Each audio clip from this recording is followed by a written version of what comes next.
Facebookers, Instagrammers, YouTubers. You're listening to the live broadcast of the Intimacy Chronicles. Tonight we're going to have a special show.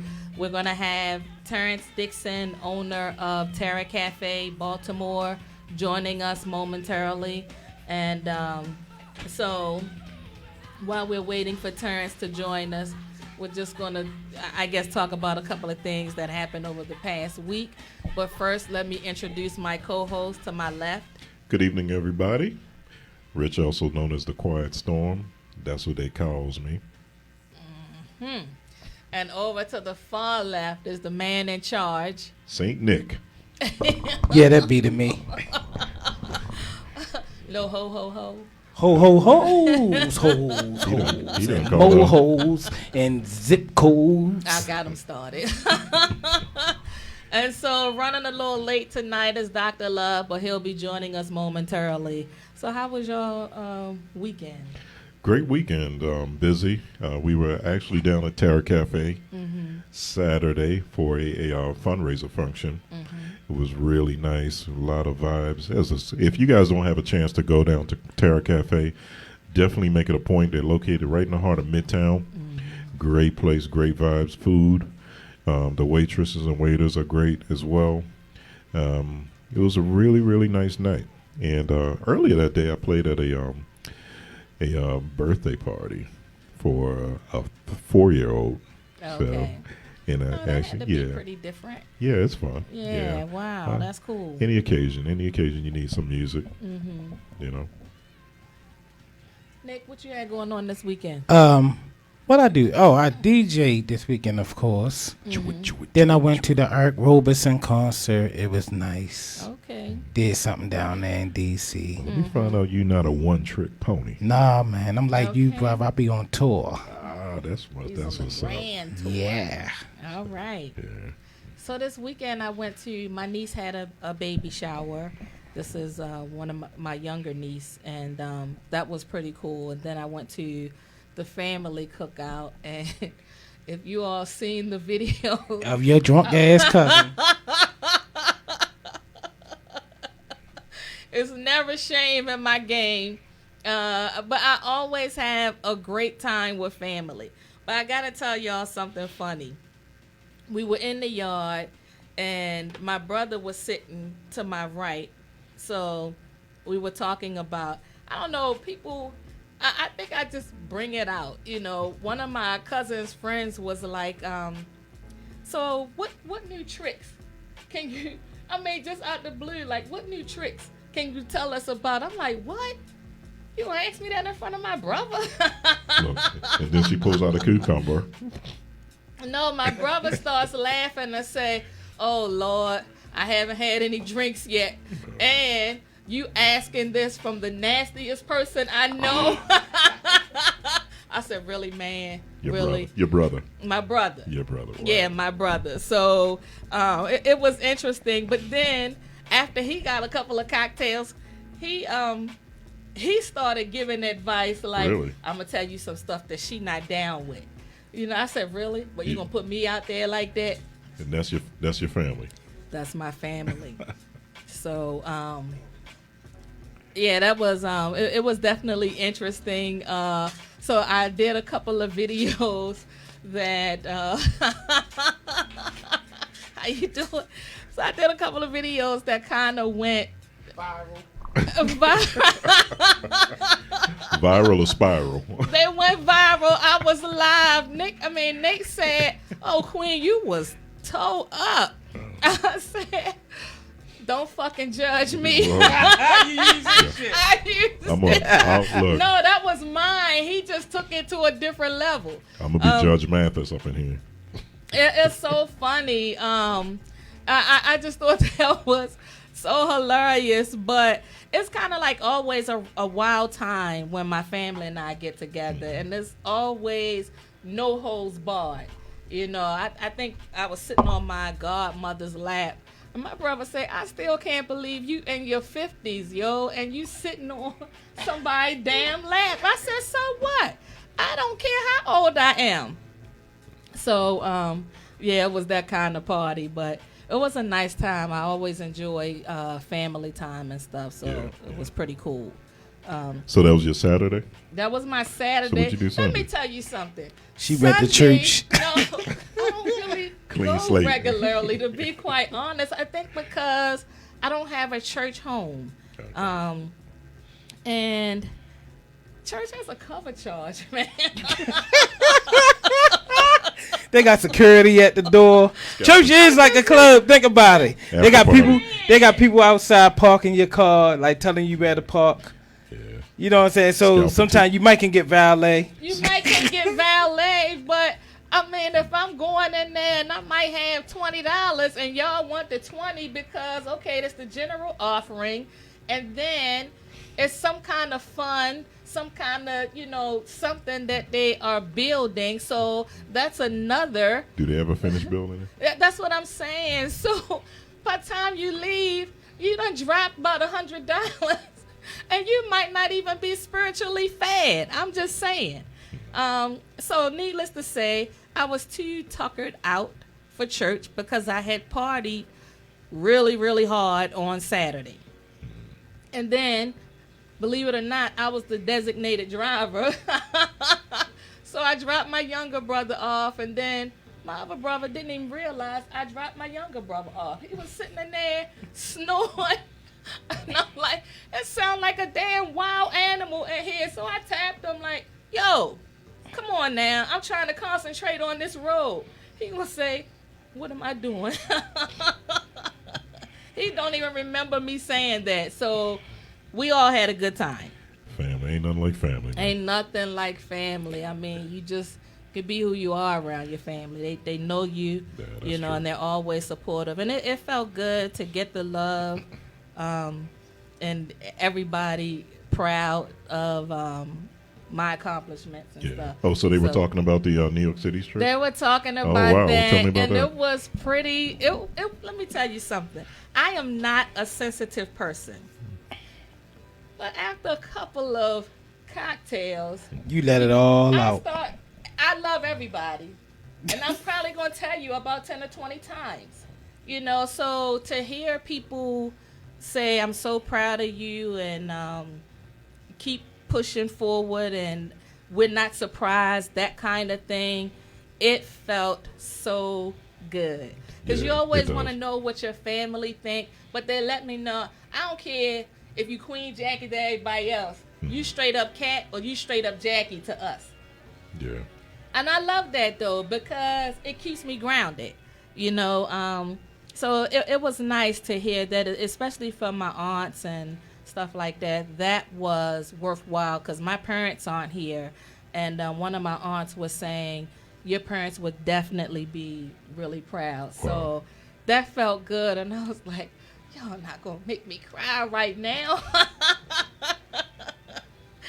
My brother say, well, if she does start crying, it's only going to be for about 2 seconds, and then it's over with, because she's not really sensitive like that. But I have moments. So. But that's the thing about it. It's like you always, appreciation from people that are not close to you Right. is humbling in itself. It's true, but absolutely. when you have people like your family who is unapologetic, Yes, and they keep it absolutely. real, and they so the compliments, weigh as high as if it has a lot of gravity. Yeah, but there's always a wise guy in the crowd, And who would that be? So that was my younger brother. How you doing? So he was like, yeah, who would have known getting that porn tape stuck in the VCR all those years ago would lead her to stardom. And I'm like, really, man, come on. Oh, So- You should have said true. But I mean, it's the truth because it did Look, happen. Ain't that right, boo? True. I was like, hey, I'm not ashamed. So Yeah. that was pretty. It was So different. you were in Times Square. You was on the Today Show, right? Times Square today. Is that the which one? Which one is that? Is that with Michael Strahan? No, that's not with Michael Strahan. Actually, the producer is Nick Nanton. Okay. And so, excuse me for my ignorance. I'm No, sorry. no. Because I kept saying the Today Show. It's Times Square today. Got you. Okay. Yeah. Okay. So right, exactly. And that one airs on all 4 networks. So and their affiliates. So who'd you Yeah. meet that was famous? Come on. Jesus. Greg, well, the Queen. So,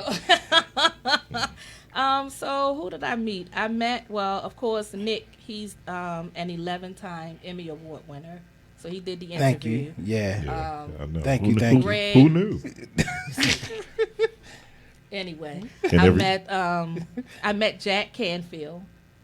He has probably multiple books on Amazon. He's been on a lot of best-selling lists. So it sounds like you made a lot of connections. I made a lot of connections. We're still in touch. Wow. So that's wonderful. And to sit around a table with people from all walks of life, from all over the world, and they're waiting to see what I'm going to say, because some of them were speaking at the UN. So they were nervous. My thing is always, who's better at talking about you than you? What the hell are you nervous for? I ain't gonna lie. I was kind of nervous too because I was like, oh, Jackie about to be uncensored in time. But let me tell you something about that because I kept You had to thinking, catch yourself. No, not that, because I Right. asked. I said, now listen, I cuss. So I need to know what I can and can't say because this mouth here is a little different. Don't they have like a 2-second delay or something Well, he like that? said, The man if like, you just happen to slip and cuss, we'll just edit it out. I said, okay, I just want to make sure. You said, I just want to fucking make sure. Well, and the night before we had a welcoming dinner, so they kind of they knew, right? But he had to change his interview questions because of what I talk about, and so he had pre-interview questions for everybody else, but they didn't apply to me. Yeah, so I said something about, like say you've been in a relationship for a long time and you look over and like, damn, I just got these stale ass crackers here. You know what I'm saying? I want some club crackers. I don't want the saltine anymore, I want the Ritz. So he said, cut. He said, yeah, I got to change my whole game plan now because you done messed us all up. My crew can't even get themselves together. So I was like, okay, let me just bring her back. Let me bring her back because she about to come out, and not for my first interview. I don't want to just be like raw like that. So she came out a little, but not to the 10th power. You know what I'm saying? So, but they kept telling me, because I don't know how to sit with a dress on. I never have, right? I'm not one to cross my legs. That's not my shit. So I'm sitting there, legs open, and the photographer like, I could relate. I was saying, shut up. We were at Terra. Like, we were at Zara House doing a live show, and I was the AV guy, and she's sitting up on a stool, and I'm like, and she's sitting there like, I'm like, I ain't paying his ass no mind. This is how I sit. Yeah, So, and the I crazy know his thing pain. about that was Uncle Daddy, he just couldn't get himself together. So, but I am who I am. And my mom used to always say, you never sit like a lady. I said, well, you keep putting these dresses on me. I mean, I'm a tomboy, so. And it still rings true today. My brother be like, oh, God. But it was fun. It was a lot of fun. And it's good to meet new people and you're still in touch. And I'm impressed by them, but it seemed like they were even more impressed by me. And I'm like, I'm just little old me. You know what I'm saying? But, yeah, it was humbling. So it was pretty cool. So, what else? You got something? Okay. Hi, Dr. Love. How you doing today? What's going on? Dr. Love's in the Dr. house. Love. You don't seem like Dr. Love today. Yeah, I'm Everything still cool? I'm still loving. I'm still loving. You still but I'm loving? alright. Yeah, everyday life. Okay, cool. Yeah, I'm alright.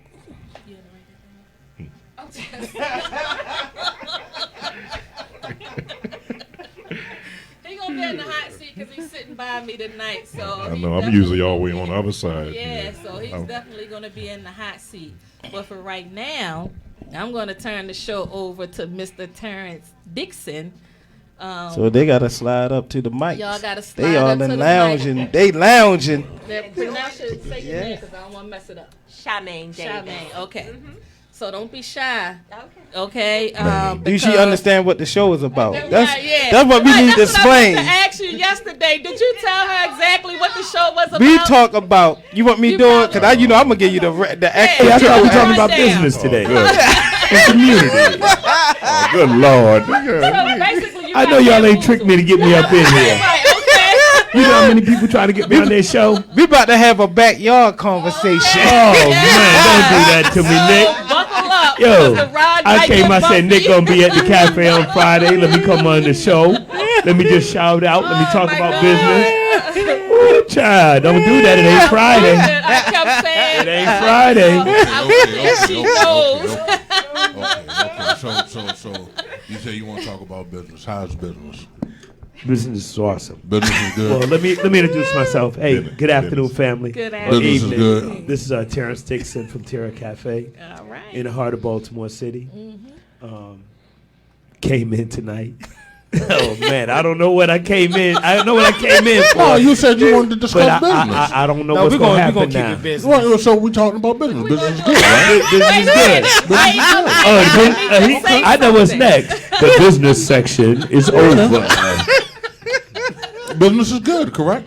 Right. Yes, the it food, the is. food is good. The drinks are good. Yeah. Business is good, correct? Yes, it Community's is. good. Okay. Everything good. And this the Terrence takeover. So we talking Right, about right, whatever right. So we gonna Terrence let you wanna talk choose it, about. Terrence. But before we go into what Terrence want to talk about, the show is called The Intimacy Chronicles. So understand we might go left. So brace yourself, okay? You ain't say that before. No, you straight, Nate. Terrence trying to act like, you know, he set you up. He set you up. He used me for the ride. Yeah, okay? We're going to be gentle because it's your Thank you. first time, Thank okay? you. But, Thank So- but before we start, if you know, like I said earlier, if you guys have not had an opportunity to visit Terra Cafe, it's in the heart of Midtown. Beautiful place, great food, great vibes. It's a must see and a great experience. Yeah. We had an opportunity. We were down there on Saturday, Yeah. and well, thank you, man. It was a great event, Okay. and the people, you know, from the feedback, they're still talking about it, and That's and it's awesome. you know, it's just a perfect place. You know? That's pretty cool. Yeah. Yeah, that's So go see it. Go check it out. Terra Cafe, Yeah, 101 East 25th Street. and get the Fish. fish strips. fish strips. Oh, Yes. man. Fish everything good Fish, in there. yeah, because I love the fish and grits, but it's always too much for me Yeah. because I can't eat it all. You know, so, but I love it. Sometimes I wake up like, damn, You can't what? I want some fish and grits. You You want can't what? Really? All right. I can tell what kind of night it's So we accommodated you on your question, right? And I'm sorry, you are. Well, Charmaine Davis, representing the Greater Baltimore Urban League, supporting small businesses and entrepreneurship. cool. Okay. Cool. So I'm not sure if it relates So to we gonna this keep topic. it business. talk about what you do. So, Yeah, yeah. cool. Absolutely. So we support small entrepreneurs, any small businesses that need any type of resources. We're a resource hub for them. We provide one-on-one consultations, seminars, workshops, and we'll have an annual business summit to showcase different businesses. Cool. Okay. Cool. Oh, okay. Cool. We have a call. Already. You say you about to call. I want you to know that, right? You say you about to call. So we're looking to have the summit late October, early November. We should be setting a date this week or between this week and next week. Yes. Awesome. That's pretty Awesome. cool. Yeah. That's pretty cool. Yep. And Well, is your first year having it, or is it So- an annual event?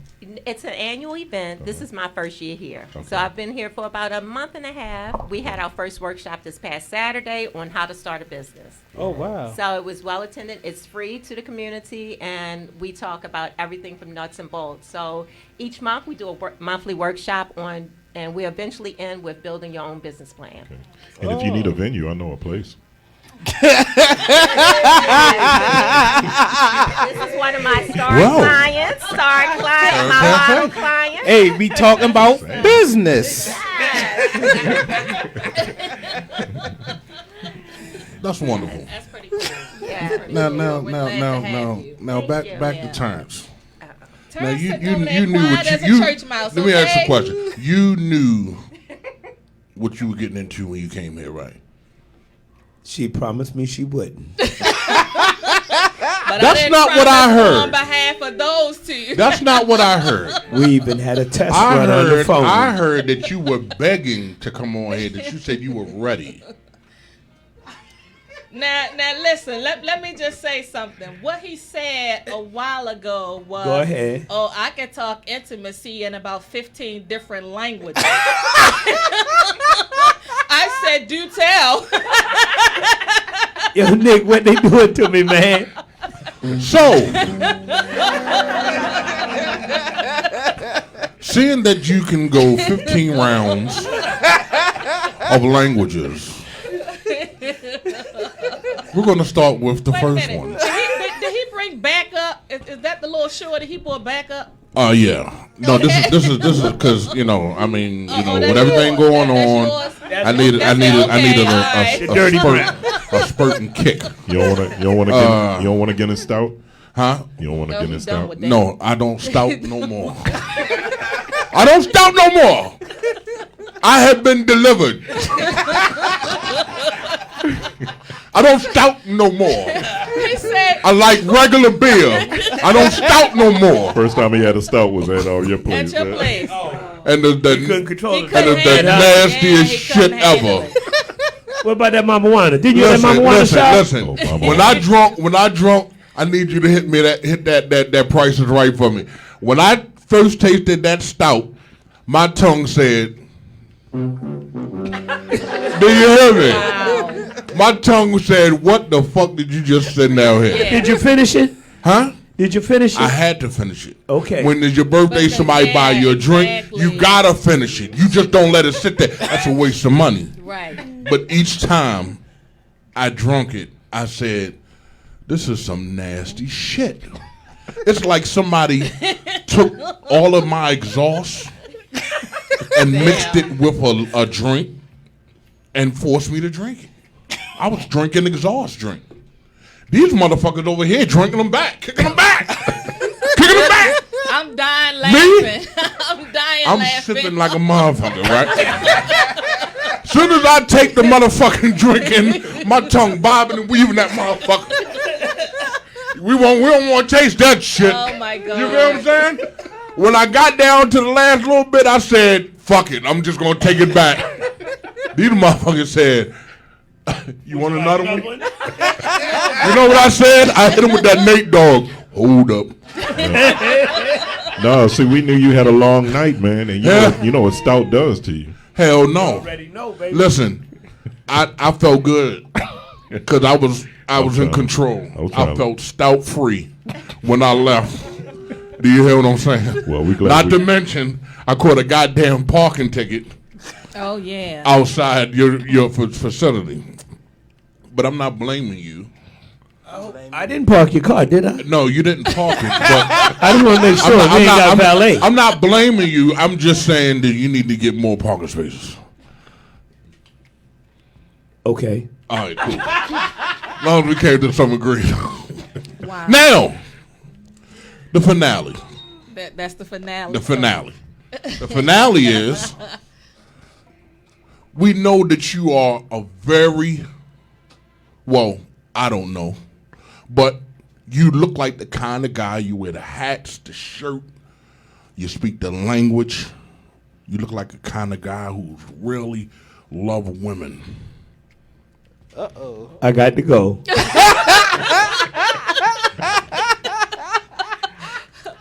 of them. I didn't say anything. I didn't say anything. I just said you love the ladies.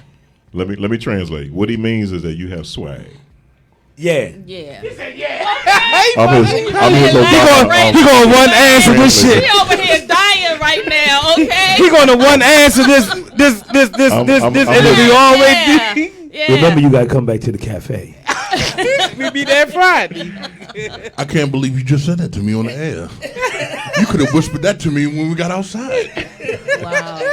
But that's okay. I'll take an L for this one. Because we've been waiting to get your ass on here. Yes. So, doing intimacy, my friend. Oh, you just going right to it. Oh, You just going right to it. No foreplay. No. What is your Sideways? Hey, we had guidelines. See, here's the thing. Here's the thing. Go straight to it. You had an agreement with her.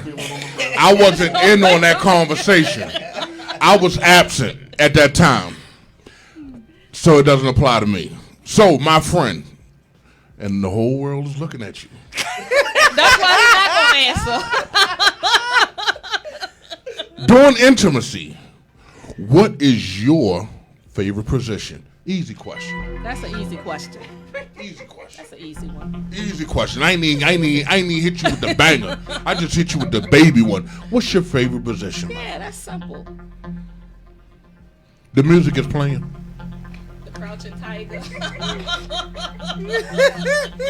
This ain't no business question.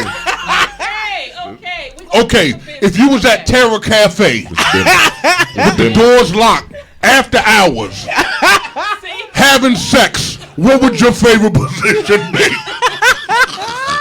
Not in the cafe. Okay, if you was behind Terra Cafe outside.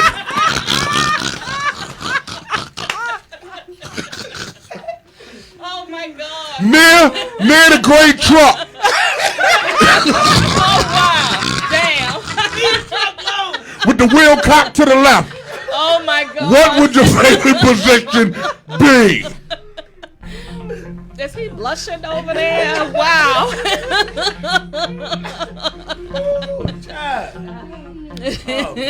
You want to phone a friend? Yeah, you get to get a hint, call a friend, Call a friend. Nick. or something else.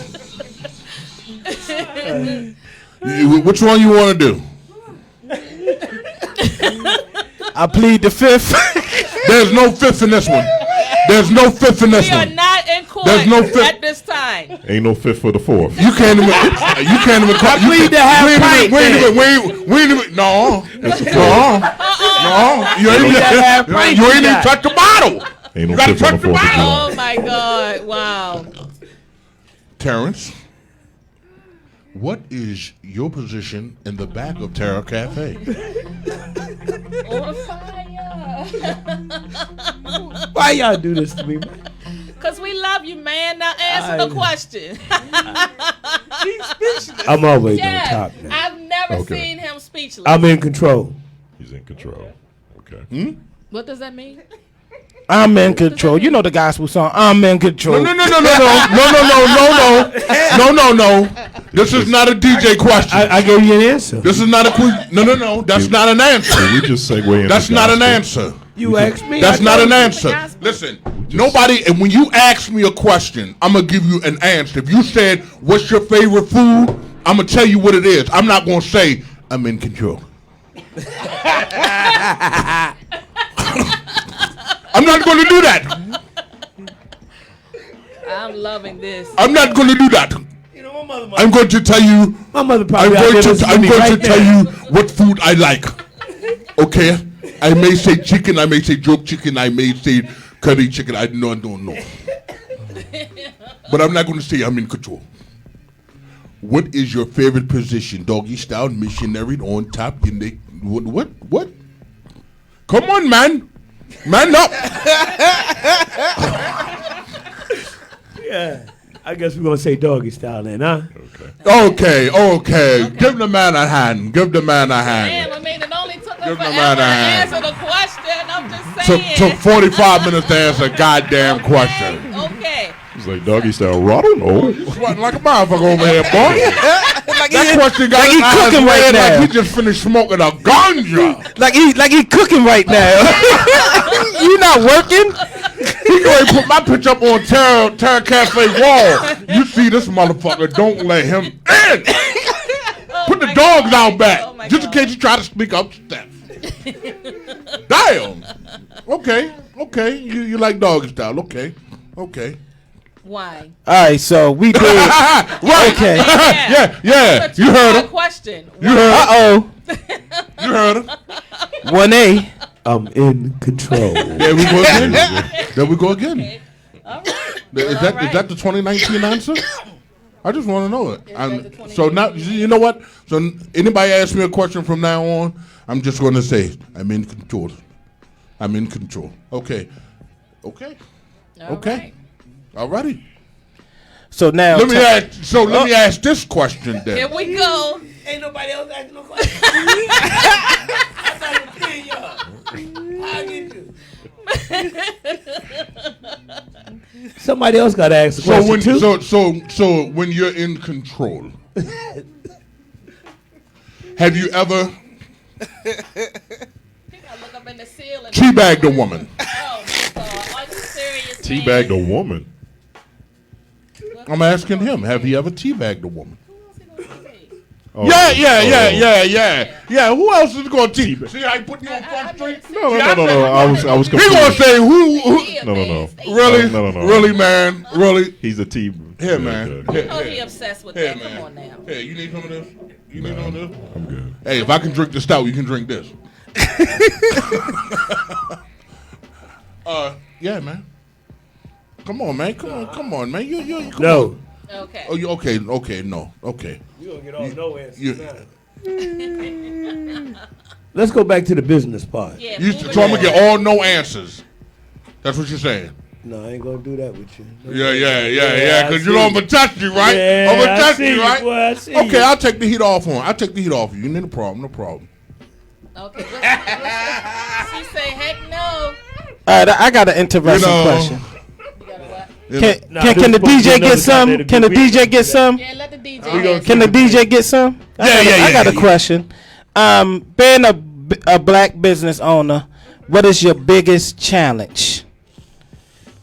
Look at her. She got in I'm position. ready I'm for ready that. for this She want one. the mic back for Okay, that she's one. like, let me sit up. Like, 'cause you know I'm what? ready I can for deal this with one. that I can one. do this. What I hear the most challenging is access to capital Yeah. Okay. for businesses to grow. Yeah. Yeah. Okay. Believe that. So what can Getting us to love us. Yeah. Woo! That's And Getting support- us to love us. and Yeah, support support- one another. Yeah. It's, Yeah, the black d- community hold a lot of power in the dollar. Right. We just need to keep it in the community a little Do longer. you think the support thing is a Baltimore thing? Cause No, you know what? What's so crazy? It's not a poor thing. It's not a Baltimore thing. It's a learning thing. It's a yeah. One of the, you know what's so crazy? I had a dipped off the Ponderosa and grabbed a pancake this morning, and I had a conversation with a 68-year-old Jewish attorney that became a real estate broker, and he proceeded to have great conversation, all right, intellectual conversation in reference to the challenges that we have in our community, all right. And I listen more than I speak sometimes. That way you kind of figure out where people are and you learn something new. One of the key things that he kept saying, that he said was, he said, the system has created this. He said, the system has created this. He shared that for in our communities to have poor schools, to have no development, no access to capital, we really don't have any benchmarks of excellence. That's why at Terra Cafe, it was created for my sons. I got 3 awesome sons, Right. Terence, Tori, Taj. What's up, guys? My kings, all right? And I got that from my father. When I was younger, my father, I am my father. I had the honor of spending about 4 weeks with him last month. He worked on a property up here. But one of the things he always shared with us is that, you know, you always should have, your job is to take care of your family, and your hustle is for you to grow. But one of the things that he spent a lot of time away from us because he followed that thing, the same thing I did with my sons. But there was always something nice that once a month, twice a month, we would go to the steakhouse in Norwalk, Connecticut. All right. If you remember back in the day, for $9, you got that big T-bone, you got the salad bar, all that bread and that butter. You know what I mean? String beans nasty as I don't know what, but we still got them. Right. And that was that nice restaurant. All right. And see, that was the standard. All right. But see, back at that time, I didn't know really a whole lot about color, even though I grew up with white-only water faucets and colored water faucets. All right, in Orangeburg, South Carolina. But the one thing when I did Terra Cafe, when I came to Baltimore, I had this crazy thought that I was going to the seafood capital. I came from New York on the weekend. You were going to have crazy seafood. Baltimore, everybody sells the Maryland crabs on the sidewalks up in Harlem. Okay? I got here, it was nothing. There was no great restaurants that looked like me. Every place I went, I didn't know all the songs. I couldn't see any of the artwork on the wall and relate to it. So I did what my father did. I worked hard, and I took my kids out to nice restaurants.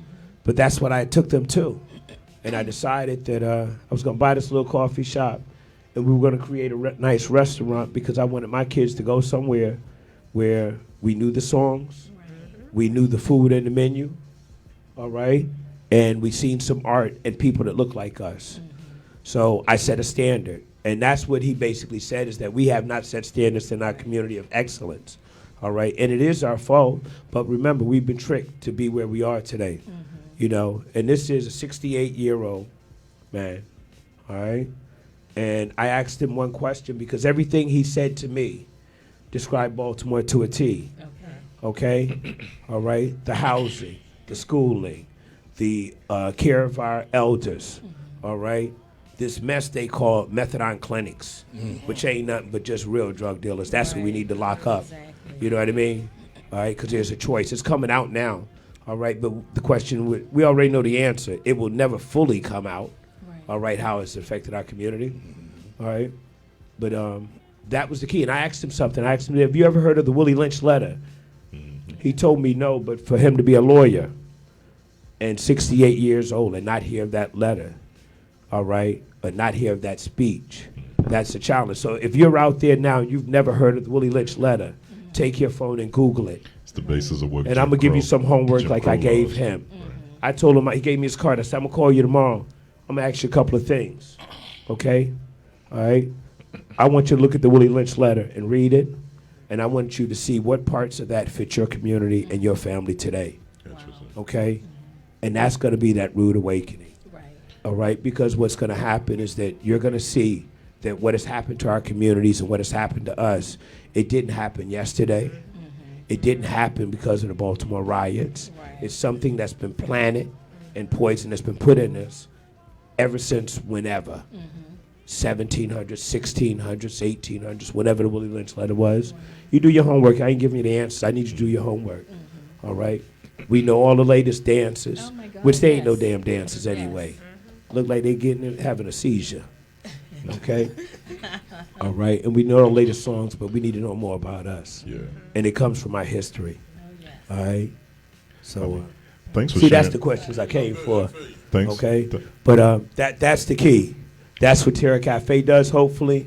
That's what so many others out there are doing. Land of Kush, just a whole bunch. St. Mary's, okay? On the Hill, I can give them all to you. Right. You know what I mean? All right? And it's a lot of cats out there that are doing Sharif and his raps crazy. Yeah. Okay? Homemade. Norar, big up. I seen you came out to see me, son. Come back and reach out to me. All right? And that's how it's going to change. And it's bigger than that. You are also mentoring other restaurant or other potential entrepreneurs that are looking to get into the restaurant business, that are looking to get into just selling baked goods. I've called on Mr. Dickson several times on different clients that may be struggling trying to scale up. And sometimes they want to hear from someone that's in their industry. Exactly.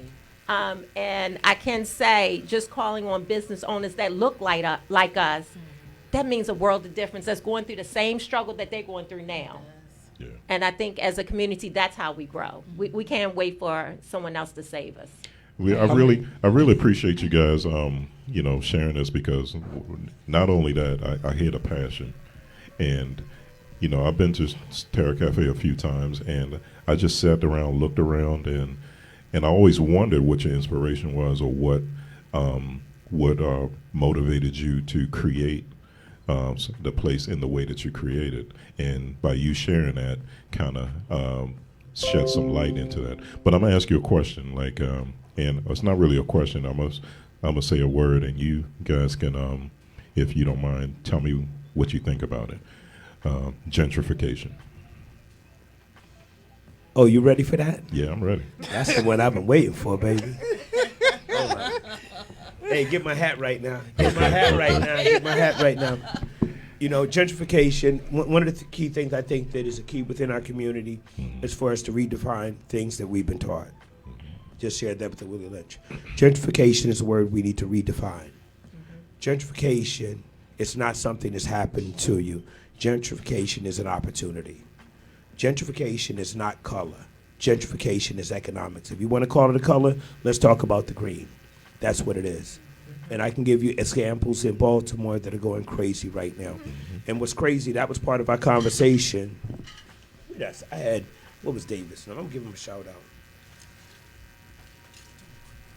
Okay, I can't even give him a shout out now. But gentrification is something that's economics. All right? Where we are right now in Baltimore City, I'm a firm believer that, guess what? There's only about maybe 4 areas within Baltimore City that, if you really look at it, where your murders, your crime, and everything is that's going on.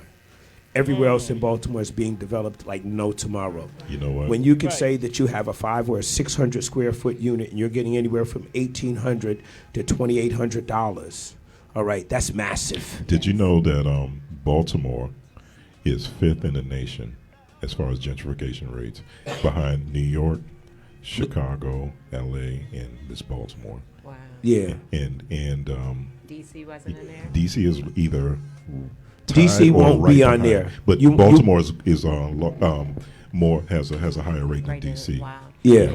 But you And- want to know why DC won't be on that list? Because you have an educated community base of us that understand the value of the dollar, What you that are said- investing. But you said it sounded like you were pro gentrification. What do you mean pro-gentrification?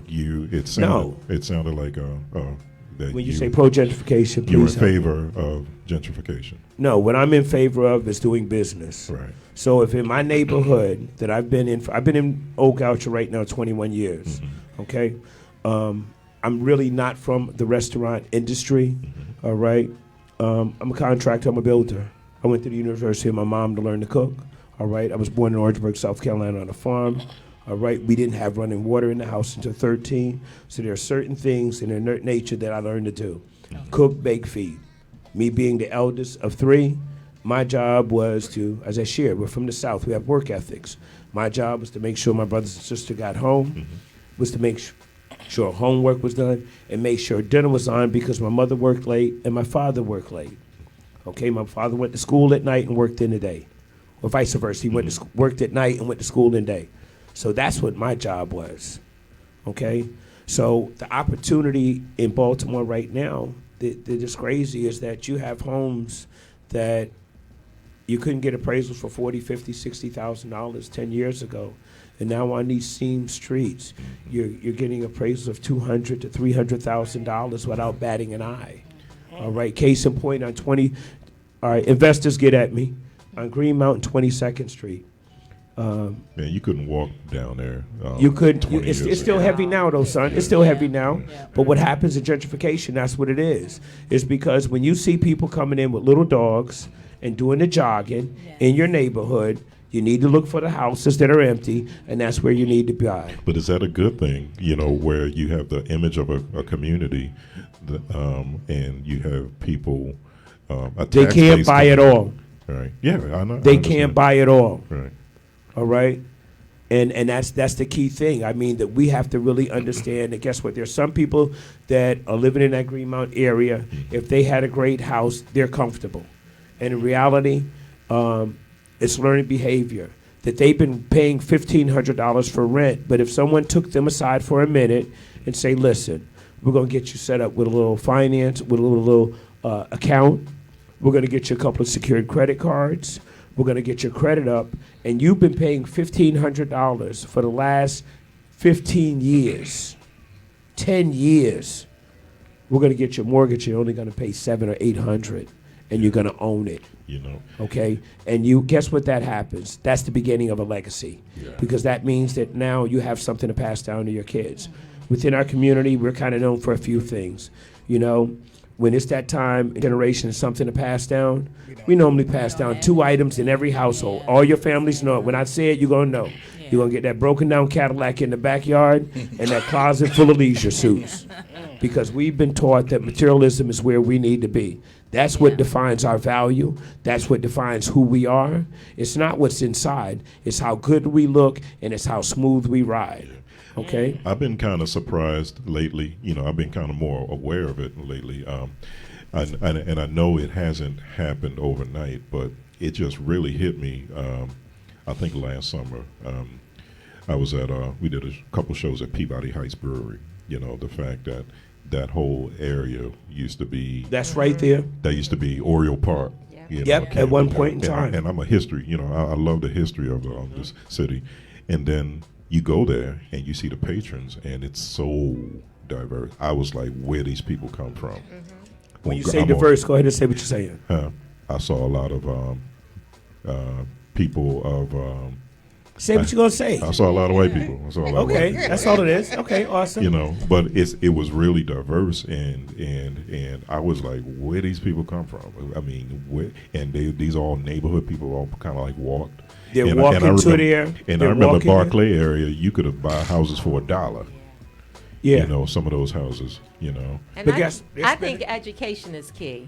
I think I'm going to piggyback on Terence saying, in our community, we have to show the value of owning our own, and saying that we can't be bought out by $10,000, $20,000, $30,000.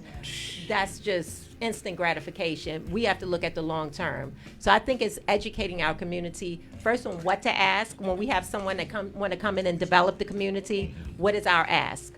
Because we do have a voice in it. What should we ask? I mean, how should we screen? And it depends. You know? It depends on the community. So if you're looking for maybe a if your demographics is youth, maybe it would be a recreation center for your youth. Right. If your demographics is a senior community, maybe something for the seniors. So I think we have to say, and we have to hold our elected officials accountable. Absolutely. So if we have our vote counts. That don't work. It does. You go out there, you see other communities where they vote, their voices are heard. These elected officials know which communities don't vote, and so they tailor their they tailor whatever they want to appease to the community that votes. That's what it boils down to. So.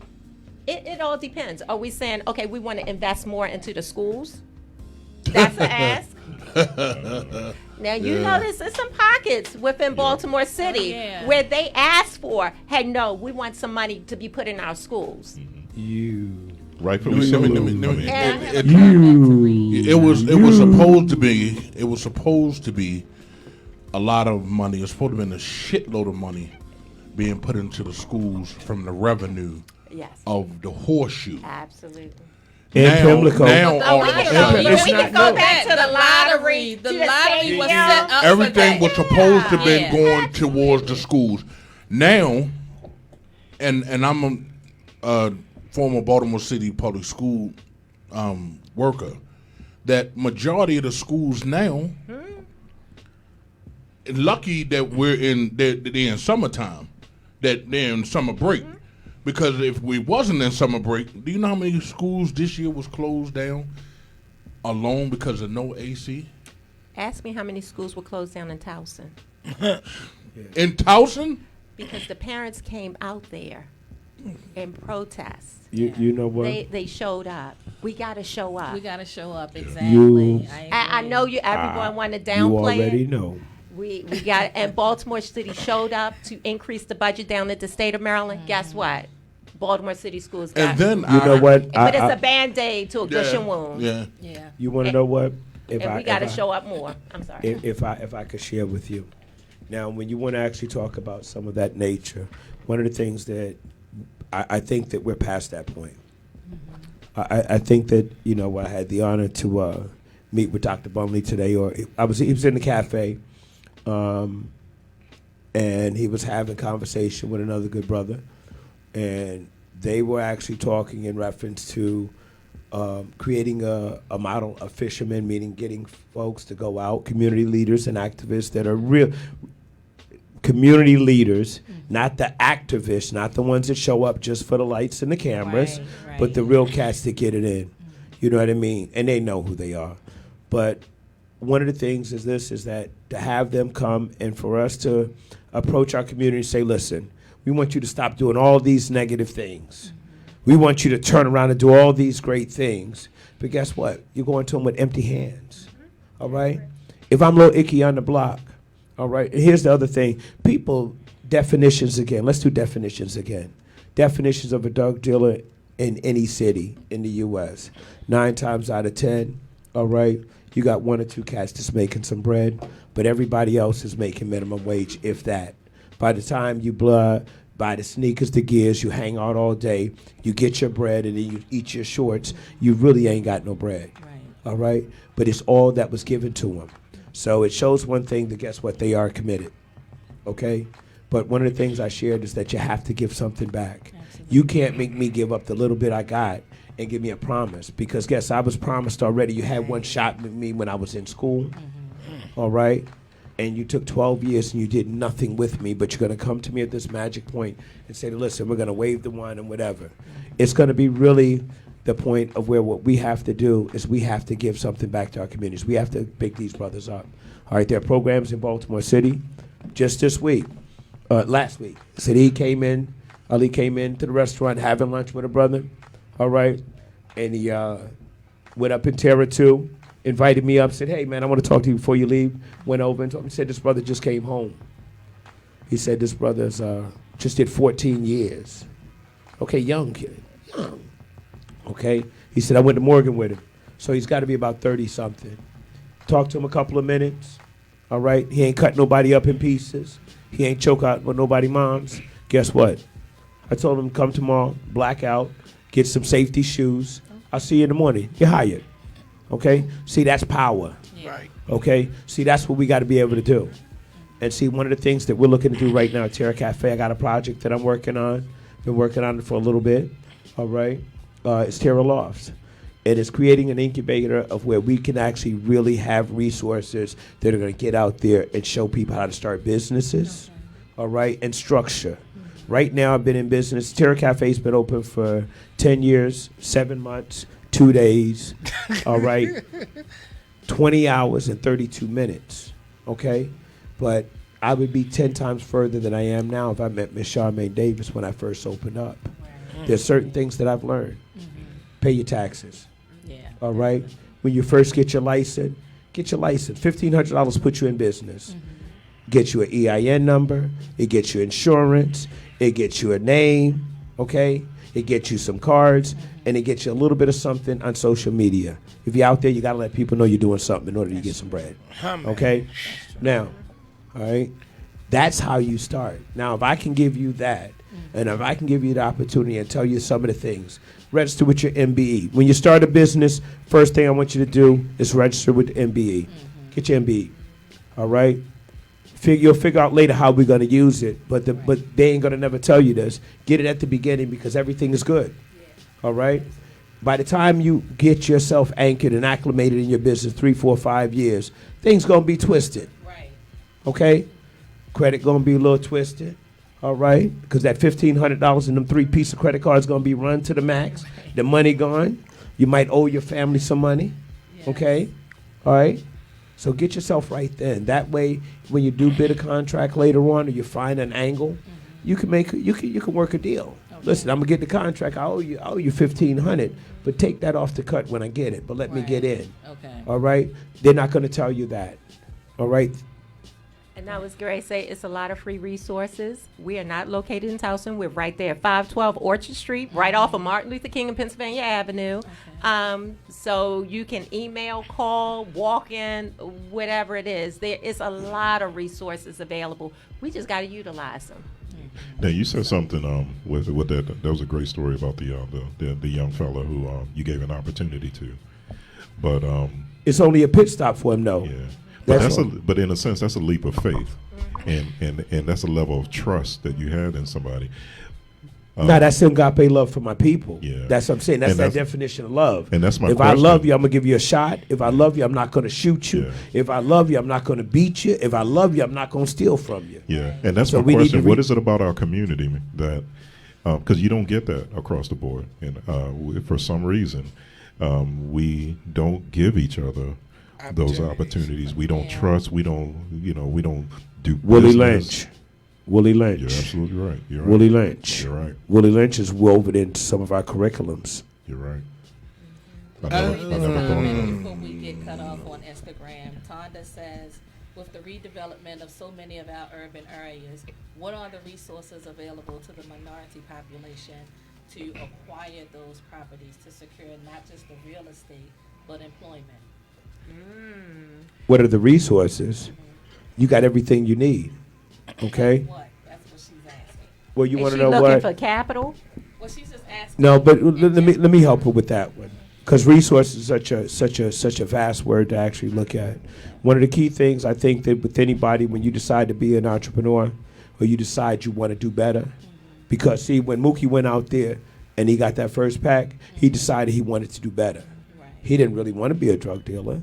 He didn't want to really do anything crazy, but it's all that he had. So when you decide that you want to do better, you're going to take a chance, all right? And you're going to believe in yourself. And one of the things also, guess what? Those that look like you and love you the most are going to probably be the most challenging people because that mind has been poisoned, Right. okay? And I would recommend think outside the box. Don't if one person, if this bank or mortgage company say no, there are different creative ways. There are other ways that you can work around it. The resources, let me give you resources. Resources, get your credit unions, all right? They're going to be more susceptible to you, all right? And really do a little bit of homework for yourself.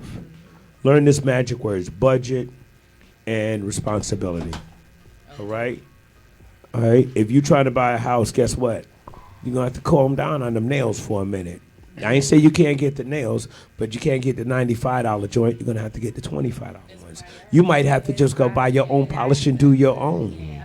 All right? Absolutely. All right? You might not can't go out every weekend. Okay? Because, see, the one thing that I share with a lot of people is this, is that when you first up with this thing, that if you can possibly sacrifice 5 years, like nobody else will, you'll live your life like nobody else can. And it also may be you changing your look, your crowd, instead of going to happy hour. Not that we won't support you, but instead of us talking about just relationships and everything, we're talking about how we invest. And we're going to say, okay, we're going to put this money into a pot of money. Put this into a little pot so we can purchase this home. So or invest in our community. So we have a caller on the line. You're live with the Intimacy Chronicles. Who am I speaking with? Hey, this is T.Y. from Miami. Hey, how you doing? Peace, King. Hey, son. Yeah, I was calling because I was listening and I had a question, but it's funny because he was saying about the Willie Lynch, the letter. And I was saying how, I find myself, I'm working, I'm like 30 years old. And right now I went to University of Miami or whatever like that. And working as a nurse or whatever. And I find a lot of guys I went to school with, like I try to bring people together and, let's work together and move up. And a lot of times we have issues because, somebody, like a beef thing or even I find like when I'm traveling somewhere, I see, some white folks or whatever like that. And, I find, or I see other guys, black guys, when they see the white folks, they'll smile and then they see another black dude and we kind of frown up and stuff like that.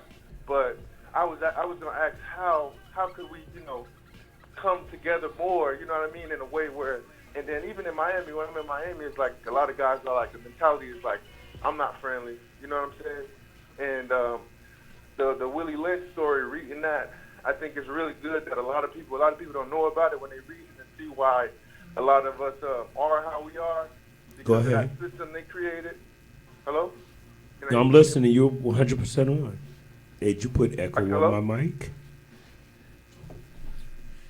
Yeah, We're please, listening. Are You you still there? there? We can still hear you. Yeah. yes, please continue. Okay, I'm sorry. So I was listening to that and I'm like, man, if we can really get a lot of young guys, you know what I mean, looking at that, reading that, and see what it is, and maybe come and show each other love. And what you did, somebody came to you or whatever like that, and you gave them a job and put them on, you know what I mean, things like that, you know what I mean.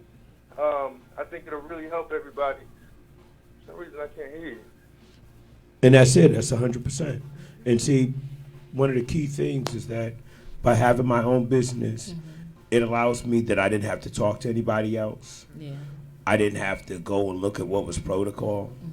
You know, I seen somebody needed an opportunity, and it's not the first time. Matter of fact, a friend of mine, Vito,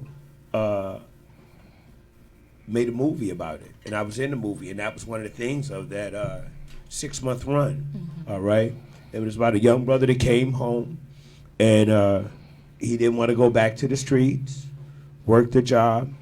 All right, he came in, I gave him a job, but what happened was that that definition of cool or powerful got in the way. Right. Okay, because his friends was turning up, all right, and getting money, and he didn't see the long ball. But we know the rest of the story. Right. All right, it was a very short story at the end. All right, either you're gonna die or you're gonna get in that whirlwind of what they call the jail prison system, which is horrible. All right, it's a Right. slow death. All right, because not only do you go, your family goes with you. All right. You know, one of the things is that when they talk about murders and stuff of that nature, they're always talking about definitely blessing the family and the energy that goes to them to heal. But there's also the person, the family of that kid. Little Mike didn't grow up to be a killer. They didn't raise him to be a killer. He went to church. He helped Miss Brown cut her grass. And now you're only looking at that one family, but it's two families. Yeah. Or it might be three families deep. So when you look at those numbers of murders in our cities, you need to multiply those by 2 or 3 of the actual families that are affected by that. You know? Right. Well, I Right, got right, right. I got a question, and for the caller, you can chime in as well because both of you guys are kind of like on the same page, and it sounds like the longevity and patience is one of the keys to success. But for young people nowadays, with this instant internet age, .com kids, who don't have that patience to work on a 5-year plan, how do you find that hard to motivate young kids to take that same path when they want the instantaneous gratification? I mean, I feel like I feel like it's just everything is I don't know the word for it, ass backwards, whatever you want to say. A lot of things just mixed up because I see kids coming to me. It's like they looking at some people like I still have friends who sell this or that. They ain't doing stuff the right way or whatever like that. And you see some kids looking at them, and they look at like I got a friend, he got an old school car, he got rims on it and everything like that. He's still selling drugs, and a kid will look at him and feel like, well, dang, he's doing it big. You know what I mean? They looking at me. I'm over here, and this guy is probably making the same amount of money somebody who work at McDonald's. You know what I mean? And the kid thinking, that's what I want to be like. And there's somebody over here, me, I'm making this, like last year, I'm making over 100,000. I mean, I'm not bragging on myself, but like. Let me hold something. Yeah, right. Well, I'm just saying, there's a misconception, and then they looking at him like, oh, you know what I mean? And then also, a lot of us have other problems. I know me coming up, even before I got out of college, I had some problems with college or whatever like that. A lot of us still have like anger issues because how things are. You know what I mean? the Trust police, issues. fucking with us every now and then. Yeah. You know what I mean? You got to deal with people at work. You're trying to move up, but see how this man got his own business, so that's another way you can get away from that. Yeah, you but got see- your own business, you ain't got to deal with these other people. Yeah, but you But, want to know what? When you have your own what you say? business, you're even more accountable. Absolutely. I'm more accountable. You still Yeah. got to do right. I'm more accountable. Yeah. All right? Because guess what? Mhm. Like they say, heavy is the head that wears the crown. When you have your own business, and one of the things that I share with a whole lot of people, a lot of times that we learn business in our communities, remember, business is not an inherited behavior for us. In certain cultures, it's an inherited behavior. Absolutely. Okay, of where you'll see your father. I tell you another one of my mentors, Robert Grossbar, and he used to tell me a story when I first met him about how his father would come home and actually greet the family, go in the basement, and after he did dinner, he would go in the basement. He had a little desk set up there, and he did his books. So he did that every night. So guess what? In that household, you have people that know business structure. Yeah. All right, that's where they learn it from. Now, how do we learn business structure? We learn business structure from that corner store that we go to. They got the dirty floors, the broken tile, all the sugar products, no vegetables, fatty meats, tater chips. That's right, not a P but a T, tater chips. Okay, and they're serving us behind a glass. And we know that they're overcharging us. They know the food quality is low. So that's how we learn how to do business. We learn business in a matter of get over. Okay? And so what happens when we do business, that's what we feel as though we have to do. Yeah. That we have to treat us in a mindset of getting over. But what are they doing? They taking that money they But make you from already know. and taking it They back. get to in the their Lexus community. truck Exactly. and they go down to PG County And they- or that Dollar County, all right? But they're spending and it they in their spend that community, money there, in their and they community. come and they take it.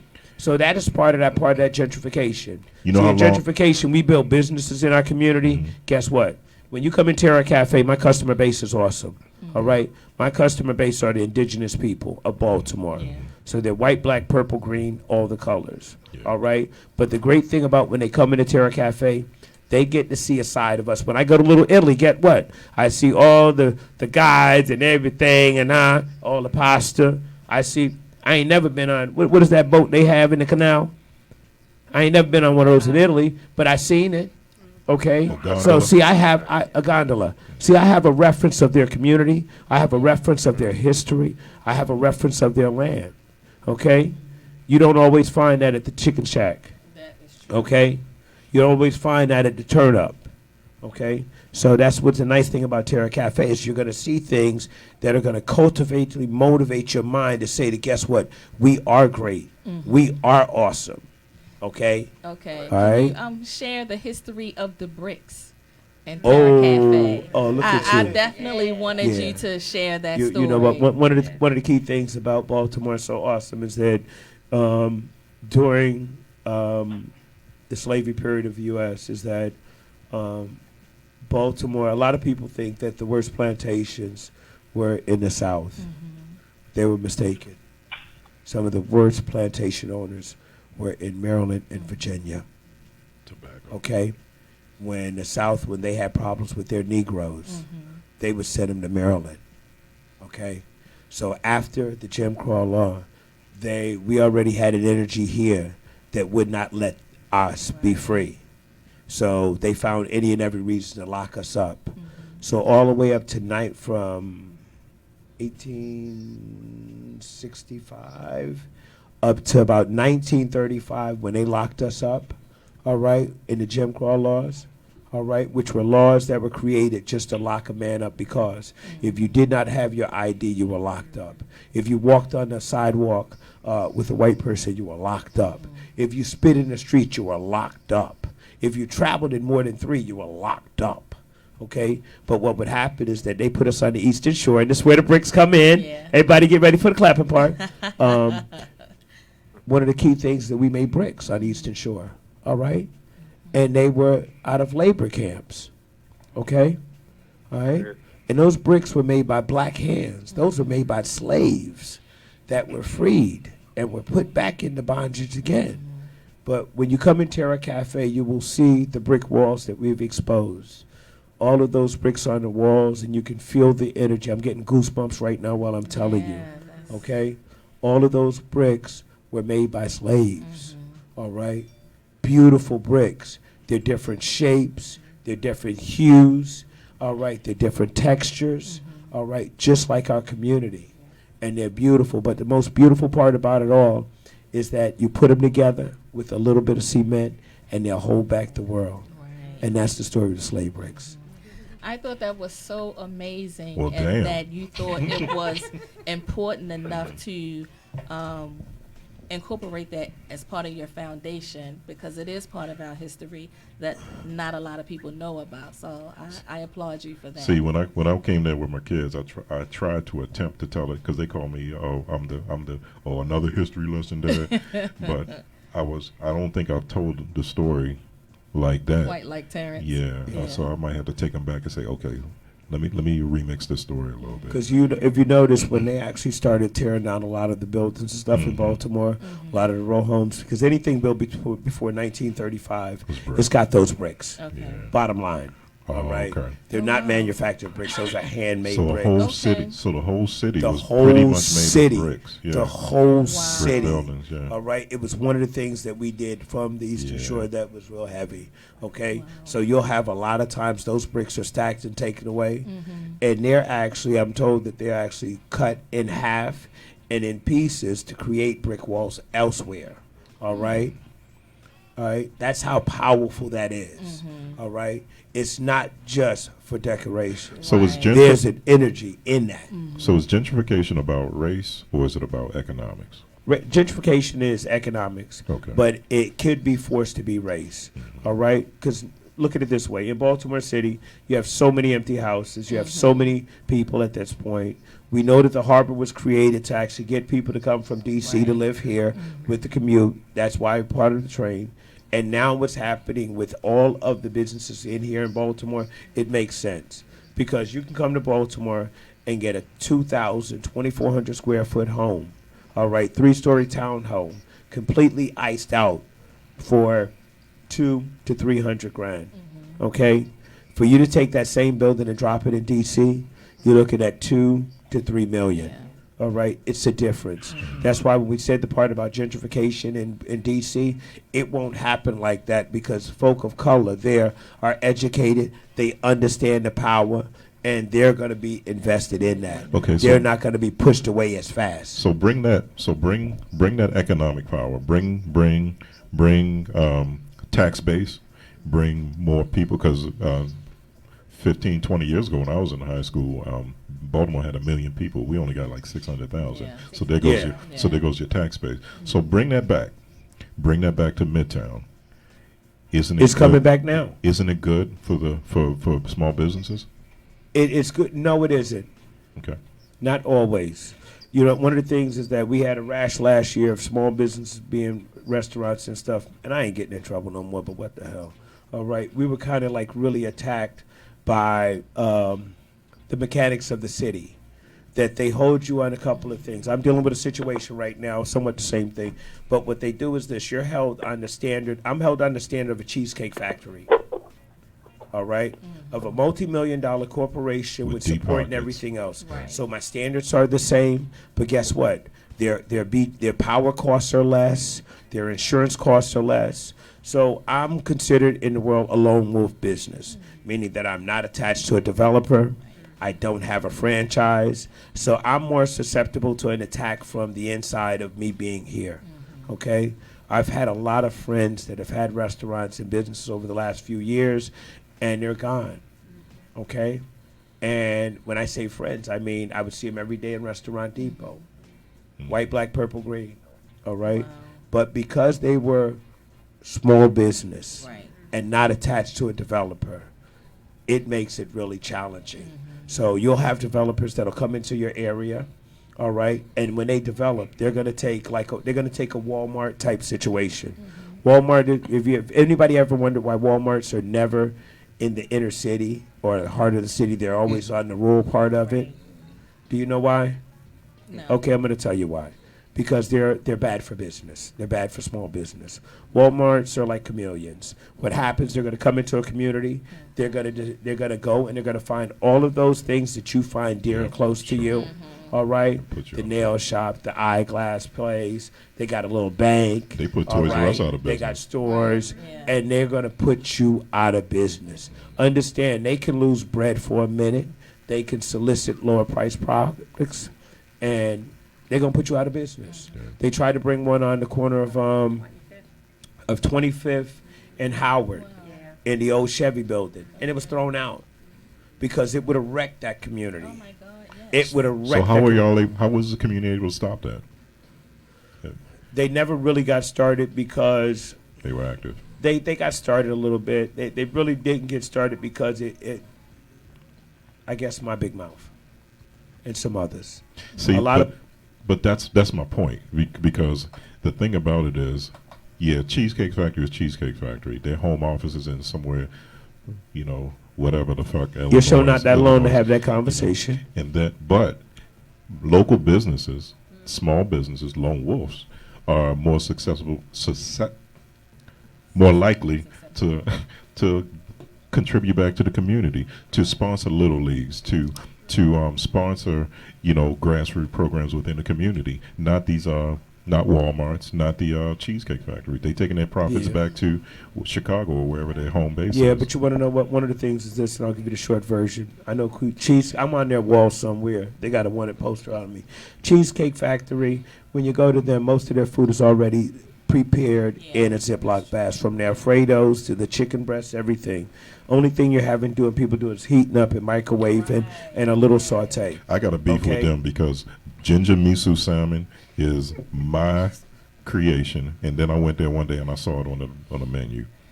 I saw him on the ladder looking in your window. I think we got a case. Yeah. No, but here's the part with Cheesecake Factory. You can have that recipe. It's not their fault. Here we go. I'm gonna give you an example. We'll go to Cheesecake Factory. We'll wait for an hour for a seat. I know. We'll get a seat. That's a short time. We'll get a seat. We'll wait 30 minutes for a server. We'll wait another 15, 20 minutes for our drink. We'll wait another 30 minutes for an entree. You walk into Terra Cafe, and if one of my servers don't grab you in a headlock when you come in the door, you're blowing my phone up. Okay? You're blowing my phone up. If you got to wait 10 minutes, you're blowing my phone up. And no, I don't have my chicken ready. No, I don't cook it all in the morning like all of the other places, like the chicken boxes. You do have to wait about 12 minutes for my food.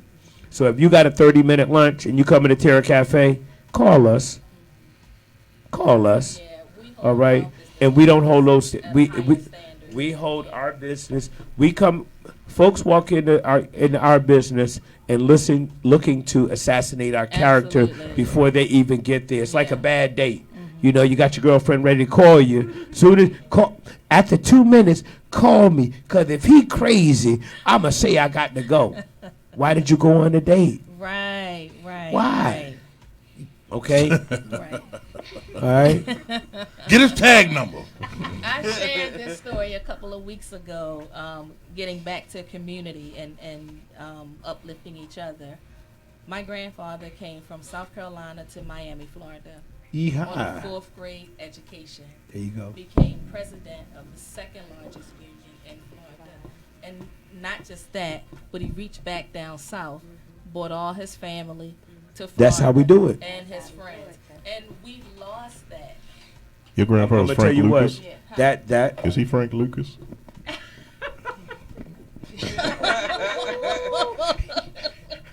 And that was the key. And that was part of my conversation this morning. Segregation, I think, was the worst thing that happened to the African American community ever. Agree. Okay? Because when Malcolm and Martin talked about what's that community, that we got everything we need, we don't need no help from nobody else. And you figure that was the point in time when they had really felt our economic punch. Yeah, he didn't get. When they boycotted the buses. He didn't get in trouble till he started talking economics. Come on, baby. You already know they was good. They was good until they started saying messing with the bread. When you mess with the bread, all right. When you mess with the bread. Yeah. And then at that point, then it became a point where they had to figure out how to get to us. Yeah. And they did it through our queens.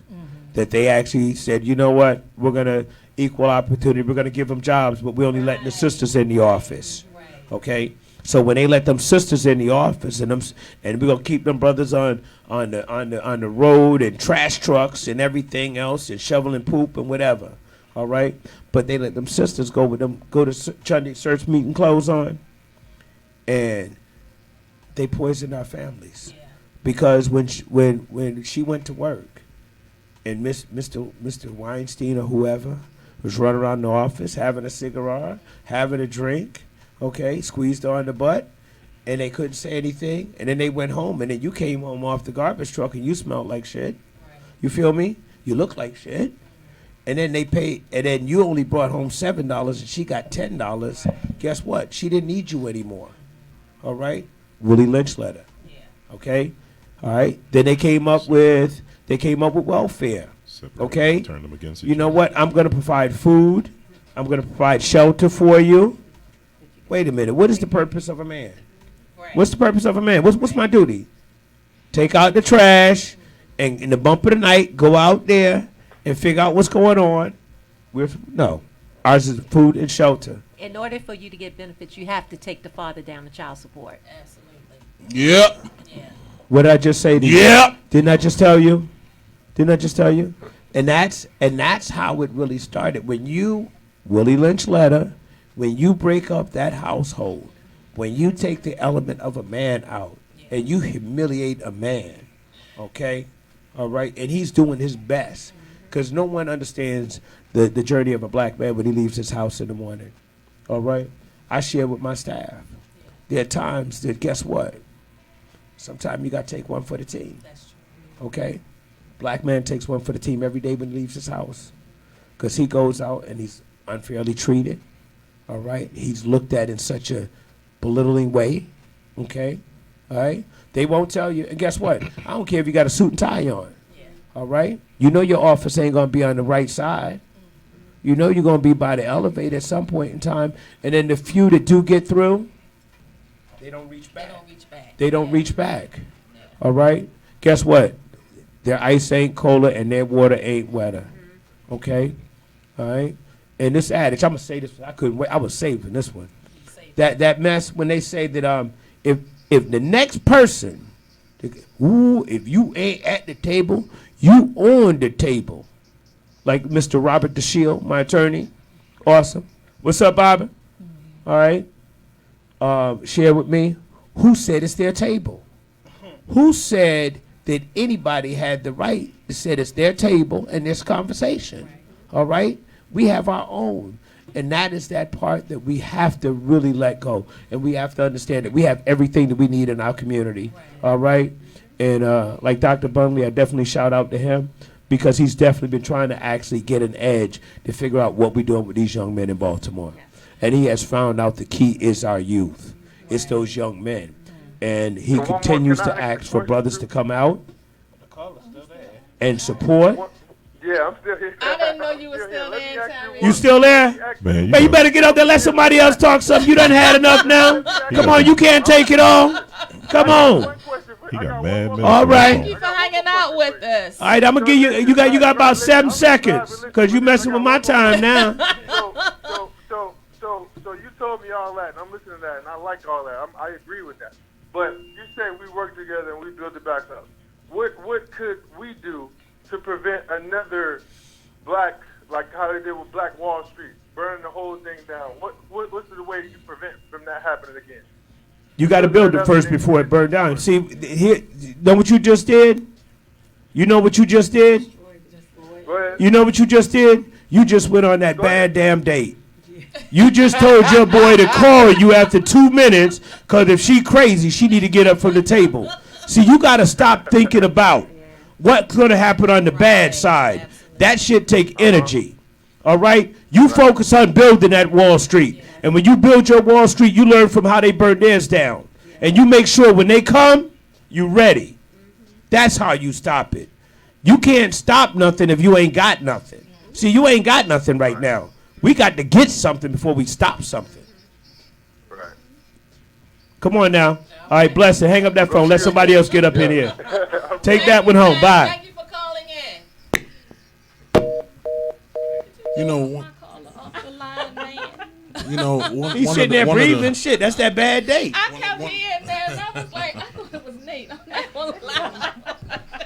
One of the things My bad. My bad. that I saw is that we are so easily brought It's not our fault. money wise. It's not our fault. So when does it? Okay, so because you keep saying it's not our fault, but when does it become our responsibility to do better? Right now. Right, but I mean, I feel like to say it's not our fault. Why are we holding on to that? No, but we're holding on to it because you have to have a basis to build from. So if I know that I am awesome, if I know that I have been tricked, if I know that I have been lied to, guess what? Now I'm equipped to win. When I go through and people say, oh, it's your fault. You know, I like to slap people one time. All right? When they talk about my kids, when they talk about the challenge. Yeah. In Baltimore, I don't know where y'all at, we got this thing called a squeegee boys, which I think is one of the most horrific, worst things that you could ever do to our kids. Okay? Because I am who I am. All right? They've come to my restaurant. All right? City Hall has sent them my restaurant and had lunch with them. I tried to encourage them and let me speak to them. I tried to encourage them about building their own business. But guess what? I don't want my 9, 10, 12, 15, 16-year-old in traffic with carbon monoxide, with the vest on, with a squeegee, and begging people for change. I don't want that. Right. My And kids are middle better than that because the only thing that you share with them right now is they're less than. Absolutely. Okay? I don't see that happening in Columbia. I don't see it in Owens Mills. I don't see it where you got $200,000 homes at. Okay? I don't see it there. And for us to set that standard, that's horrible. Yeah. All right? I hear this thing that, and you know what, all the business in Baltimore, you know what I mean? You got these, what is the program for kids that they do for the summer jobs? Youth Works. So they do. I want y'all to call Youth Okay. Works tomorrow. I want them to. I want you to tell them that you need 2 youth in your building, in your business. They're gonna pay for the kids. Okay. They're gonna pay for them. It don't cost you nothing. Well, it's too late now. They already been assigned. They've been assigned, but call them still. Tell them you want them. Because I tell you what, I stopped a young man the other day and I said, listen, what you doing for the summer? He said, I said, did you apply for a job? He said, I applied, but they turned me down. How do you turn down a kid that want to work? How do you crush them at the beginning? Right. Okay? All right? Well, they said Stereotype. over 8,000 They already kids applied, and only 55 were hired. That's horrible. Yeah. We should So, make because jobs that for was all them. the funding Because they guess had. what? Okay. It's I've a been resource saying- issue, right? It's Yeah. resource. It's very. It's They pre-stereotype. They looked at a different. They looked at a different way, but we can't. It's bad that the kids don't get jobs, but we don't. My mother have, said but we every don't. time- But we don't have nobody to teach the kids how to dress when you go to a job. So if Yes, we do. So We do have people, Yes, yeah. we do. hold on. If they're not in the home, who's teaching them? Yes, we do. Who's teaching them? Because if Terra because Cafe on if 25th I'm- Street in St. Paul. Let me. Okay. But what I'm saying to you is if that young man, You saying they don't know what they don't know? exactly, That's they don't know what, what they don't know. that's what I just said. It's not our fault. Come on, we're gonna work with it. Come on, we're gonna work with it. But when you know better, Yeah. you do better. You do better. Exactly. Exactly. Exactly. And that's the Yeah. key. But Um, see that's the purpose of black business in Baltimore right now and in your community wherever y'all are. All right? Is that guess what? You got to change a couple of definitions. We got to love us. Okay? And guess what? Your customers are going to always be right, but in your business they can never be wrong. Okay? It's mandatory. They can never be wrong. What does that mean exactly? That means your customers aren't always right. You come in, you don't like my turkey burger. Guess what? My turkey burger is awesome. You're not right, but yet you ain't wrong. So whatever it takes for me to do, you don't like turkey burger? Would you like to try something else? All right? Now I'm going to give you a couple shots. Now it's a couple of cats that done been fired out of my place. And I took that from Chef Casey. All right? That sometimes you got to fire a customer. Sometimes it's poison. All right? I had a customer that came to the cafe a week or so ago. Had a great experience at the beginning. At the end, it kind of waddled down and he wasn't happy. He put something out there on social media. I had somebody chime in, okay? Now, this brother that chimed in, I don't call nobody on social media. I look, whatever. But this one, I had to call him. Okay. I did the old school. You know what I mean? I called him. I said, I need to see you. Because, see, I remember the times when he came to my cafe. The first time he came to see somebody sing, drunk as a fish. I told him he got to go. But that person was close to him, so I said, you know what? You're going to drink this water, and you're going to hang out with me here, and you're going to see that person. Okay? Second time he came back with a chip on his shoulder. Drunk again. Guess what? You got to go. See, I set my standard. Right. But see, he put something else out there on social media, so me and him had to have a grown man talk. You know what I mean? Did he get anywhere? No, because when he came to the talk, guess what he was? Drunk as a fish again. Yeah. So it says within the word, all right, argument with the fool leaves you nowhere. Absolutely. It leaves you nowhere. So there are certain things in our community we need not to speak about. Right. Okay? Like that young man says, what happened when they come to burn down the Black Wall Street? What the hell are you talking about? Build the shit first and we'll figure it out later. Right. Okay? Right. And that's where we got to be at. Donnie Glover, Be More News, hollering out at you. Yes. All right? Yes. Come on, that Black Wall Street. All right? If you don't know about it, be about it. Look him up. I Okay? learned a lot from Donnie. Donnie was the reason we started Baltimore's Black Wall Street, and he was our first honored award recipient because he inspired us. I think I've been on his show a few times, and it was nice. He's so full of information. So I try to give him a shout out every chance I get because he inspires me. Not to mention, I'm kind of soft on him because he's Team Cancer, you know. So I got to put that shout out there. Got birthday coming up. I got a birthday coming up. Yeah. So I'm actually having the two of you on the show has been an eye opener. I know you were kind of broadsided, but you know you held your own. Me and too. I appreciate that. I'm not even going to I thought entertain we that. supposed to. I thought we were supposed to talk about sex and But salacious we stuff. but I do have a question, and this is not for Terence, so you can stare at Nate right now if you want. I thought we were getting pretty intimate We with the are business. getting intimate, but this is a woman thing. How did you learn how to eat so, ass? You want to say what now? Because I just got distracted.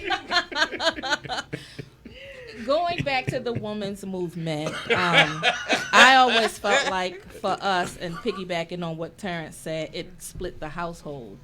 I feel like we fought for a movement that we knew nothing about because they played on our need to feel equal. Wow. Yeah. Wow. Yeah. You know Go ahead. Are you a woman? No. Yeah, because I did say, look at Nate. It didn't I say that, Charmaine? I did say that, right? Are you? He was ready though. He in was timeout. ready. He in timeout He right was now. ready. So Charmaine got the floor. He was ready. He ready. You know, let me first start off saying I believe that women are strong. I Yeah, think absolutely. we are strong by all means, no matter what color, whatever. Mm-hmm. However, the men are the leader of the household. Absolutely. And I think when we lose sight of that, if you look in other cultures, other communities, they keep that first. Oh, yeah. And with keeping that first, that household looks a little different. Right. I'm gonna be honest. I was raised by a single mother, so I was raised with, oh, you can do it. You don't need a man. Right. But when it came down, by the time it was time for me to get married, I'm like, I didn't know how to be a wife. I didn't know how to let a man lead. Right. So it was on the job training. And once I realized and I learned how to let a man lead, I still had my strength, but I had a place in our house. So I The neck that turns ahead. yeah, so I know Yeah. some young ladies may feel some type of way, and I tell even the young women, the men are the leader of our household. You have a voice, and you're probably the one leading it. However, it's a time and a place for everything. So I'm a little old school with it too. So that's how I feel, but on the flip side, I think, as I said before, we're a strong being. I mean, we strong beyond measures, and I think we can handle what is put forth in us. But I want us to kind of go back to that home structure. To recognizing and the man recognize and let's build up our black men. Let me ask you a question. So you were saying that when you got married, you didn't know how to be a wife. Are you That's still? What you're gonna go on. That's all you heard. That's what you heard. No. I'm no, because anything you like. Anything you like. One of them questions like you hit me. That's right. Come on, hit one of them questions. Bark like a dog.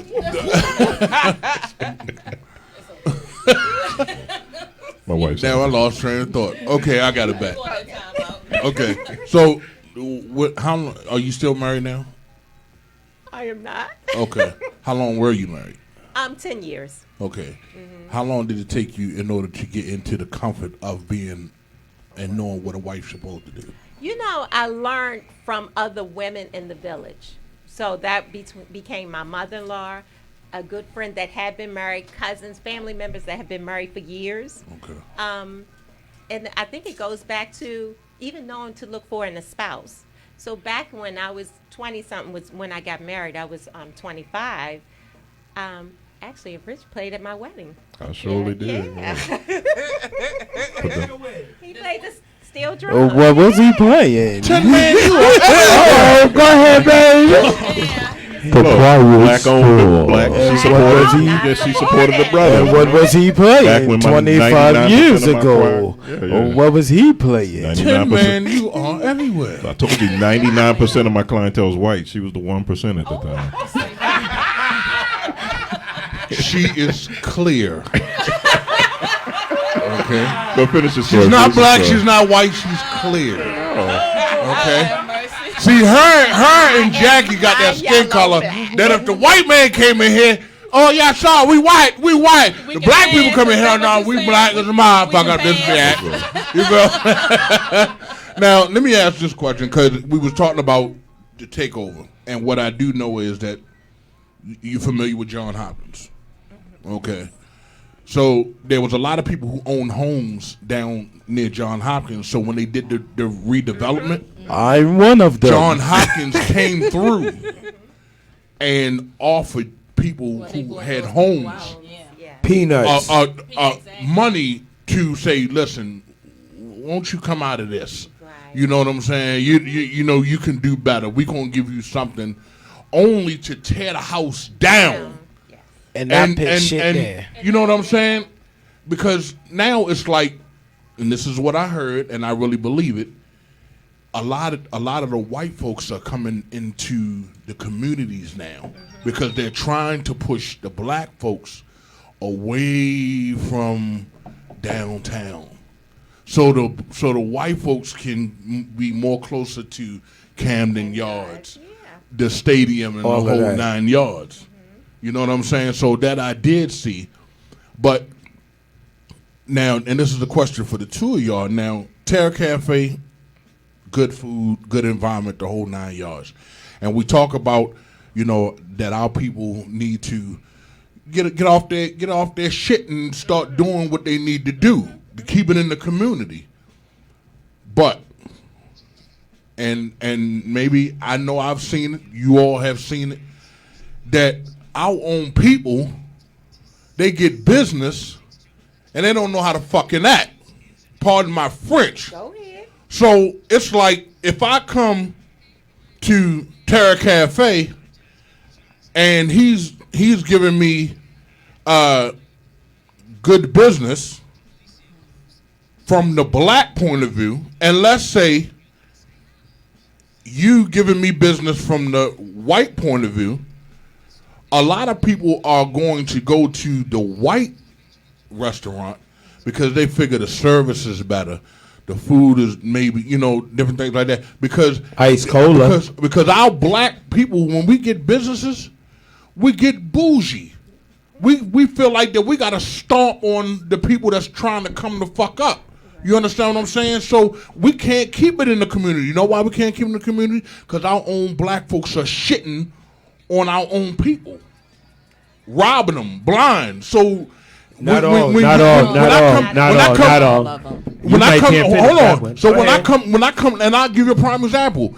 If I come to you, let's say you're in fast food, and I say, let me get a Whopper with cheese and no onions and mayo, and I get halfway up the block, and I check the sandwich, and the sandwich is not what I ordered, then I come back to you, and you giving me hassle, knowing that if I go to Orange Mills or not Dundalk, but let's say Westminster somewhere, you've had Moneyland, that is going to be exactly what I ordered, without no hassle and no lip.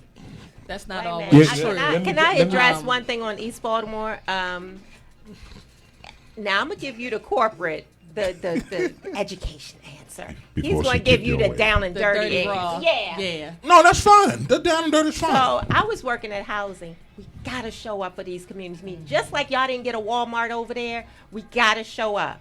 We gotta show up. You gotta look at master plan. Oh, I was getting ready to curse. Ooh, y'all got me caught up in the moment. It's okay. You can say whatever. Don't be bougie. Don't be bougie. Don't be cursing here. Baby, it's all in the plan. It's all in writing. Yeah. What's the first way to get over on black folks? Put it in writing, baby, because we're not reading. We ain't reading. That stuff is right there.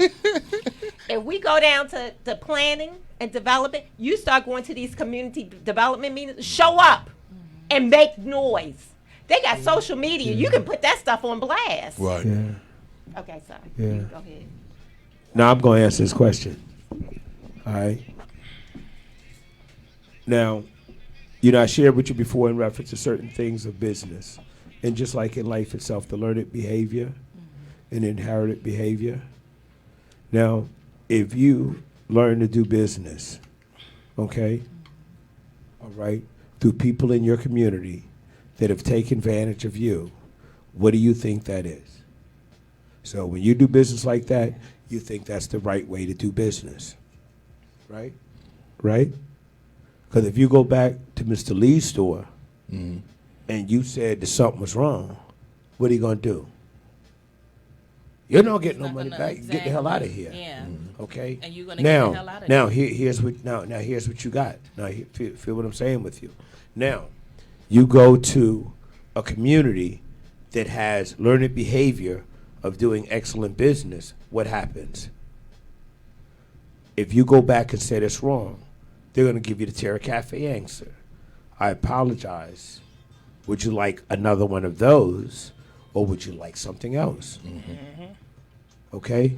See, it's training and developing and putting down the SOP, your standard operating procedure.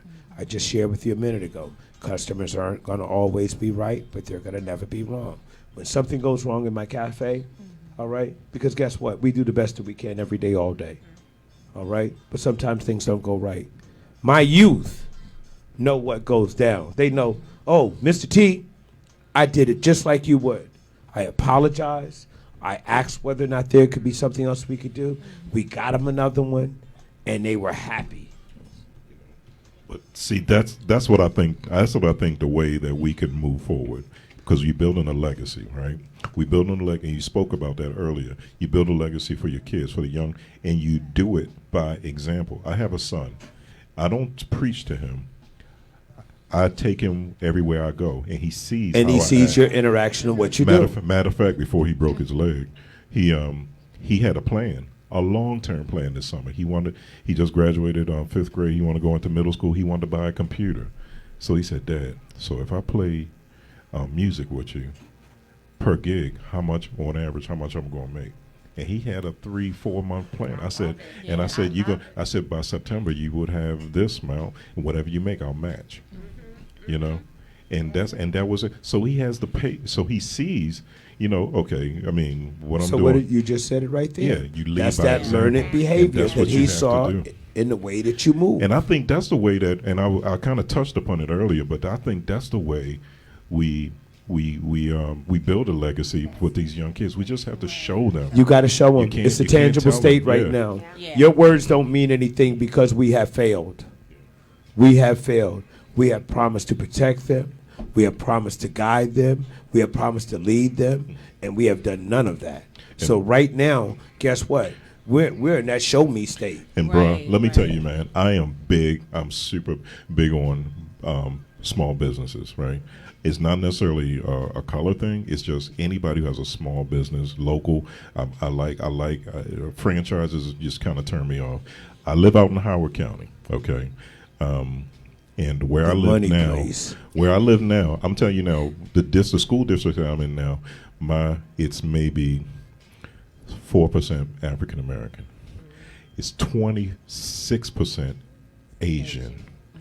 You know, normally if it's like 2% Asian and 30% African American. So most of my son's friends are Asian, Korean, Indian, or whatever, right? So, but here's the funny thing about that community. When I go to the local shopping centers, I see a Korean bank, I see tutoring service, I see all these businesses that my son's friend across the street, when they go out and about in the community, they see lawyers, they see bankers that are their color, right? That's it. And it kind of broke my heart. It was like, because one time I was like, okay, I searched far and wide to find a black-owned cleaners. I did research. There's no black-owned cleaners in Baltimore. It's something that I do every week that I would travel across town to support them. Couldn't find any. And my point is, what I was trying to do is try to show him, it's nowhere. It's hard to find these places. And in the Korean community, But those are opportunities. right? But the Korean community, you know how long the dollar stays in the Korean 45 days, and then you know how long the dollar stays in the black community, 45 minutes. They call us liquid money. So when you say we don't have capital, I think we do. We do. It's where we choose to spend it. Yeah, I think but we do. but please, and if you don't mind, if I can chime in with you, it's just like an onion. Like you said, is that when you look for these places, see, that's what they've done. They've set a standard. But when you look at it, what did you just share with me? You just shared with me a culture is out there that has kept their own money, that they teach their own culture, Yep. that they teach their own culture, that they teach their own culture, everything. Mm-hmm. Okay? Yep. You sure right? We leave them. We leave our youth. All right? We leave our youth. And that is the biggest problem. Yeah. Okay? And we leave our people. We feel as though that ICE is always greater across the street, and it's not. It is just time for us to set a standard for ourselves and our business and demand what we need within our community. And guess what? Here's the one thing, too. Guess what? Harriet Tubman said it best. You ain't going to be able to take everybody. Okay? And sometime in the middle of the river, people are going to leave with you. And sometime in the middle of the river, you're going to have to do that Harriet Tubman on them. You're going to have to pull that biscuit out. And you're going to tell them they're going to have to get with you or they're going to get down. Okay? So, and one of the things that I've noticed, all right, over my years, and this is for everybody out there, when you decide to change yourself, these are indicators that you're doing the right things. When you change your mindset, that you ain't hanging out at the clubs, that you don't need the newest whip, Right. okay? That you need to go ahead and get that part-time job. Like my father said, James Dickson in Atlanta, Georgia, all right?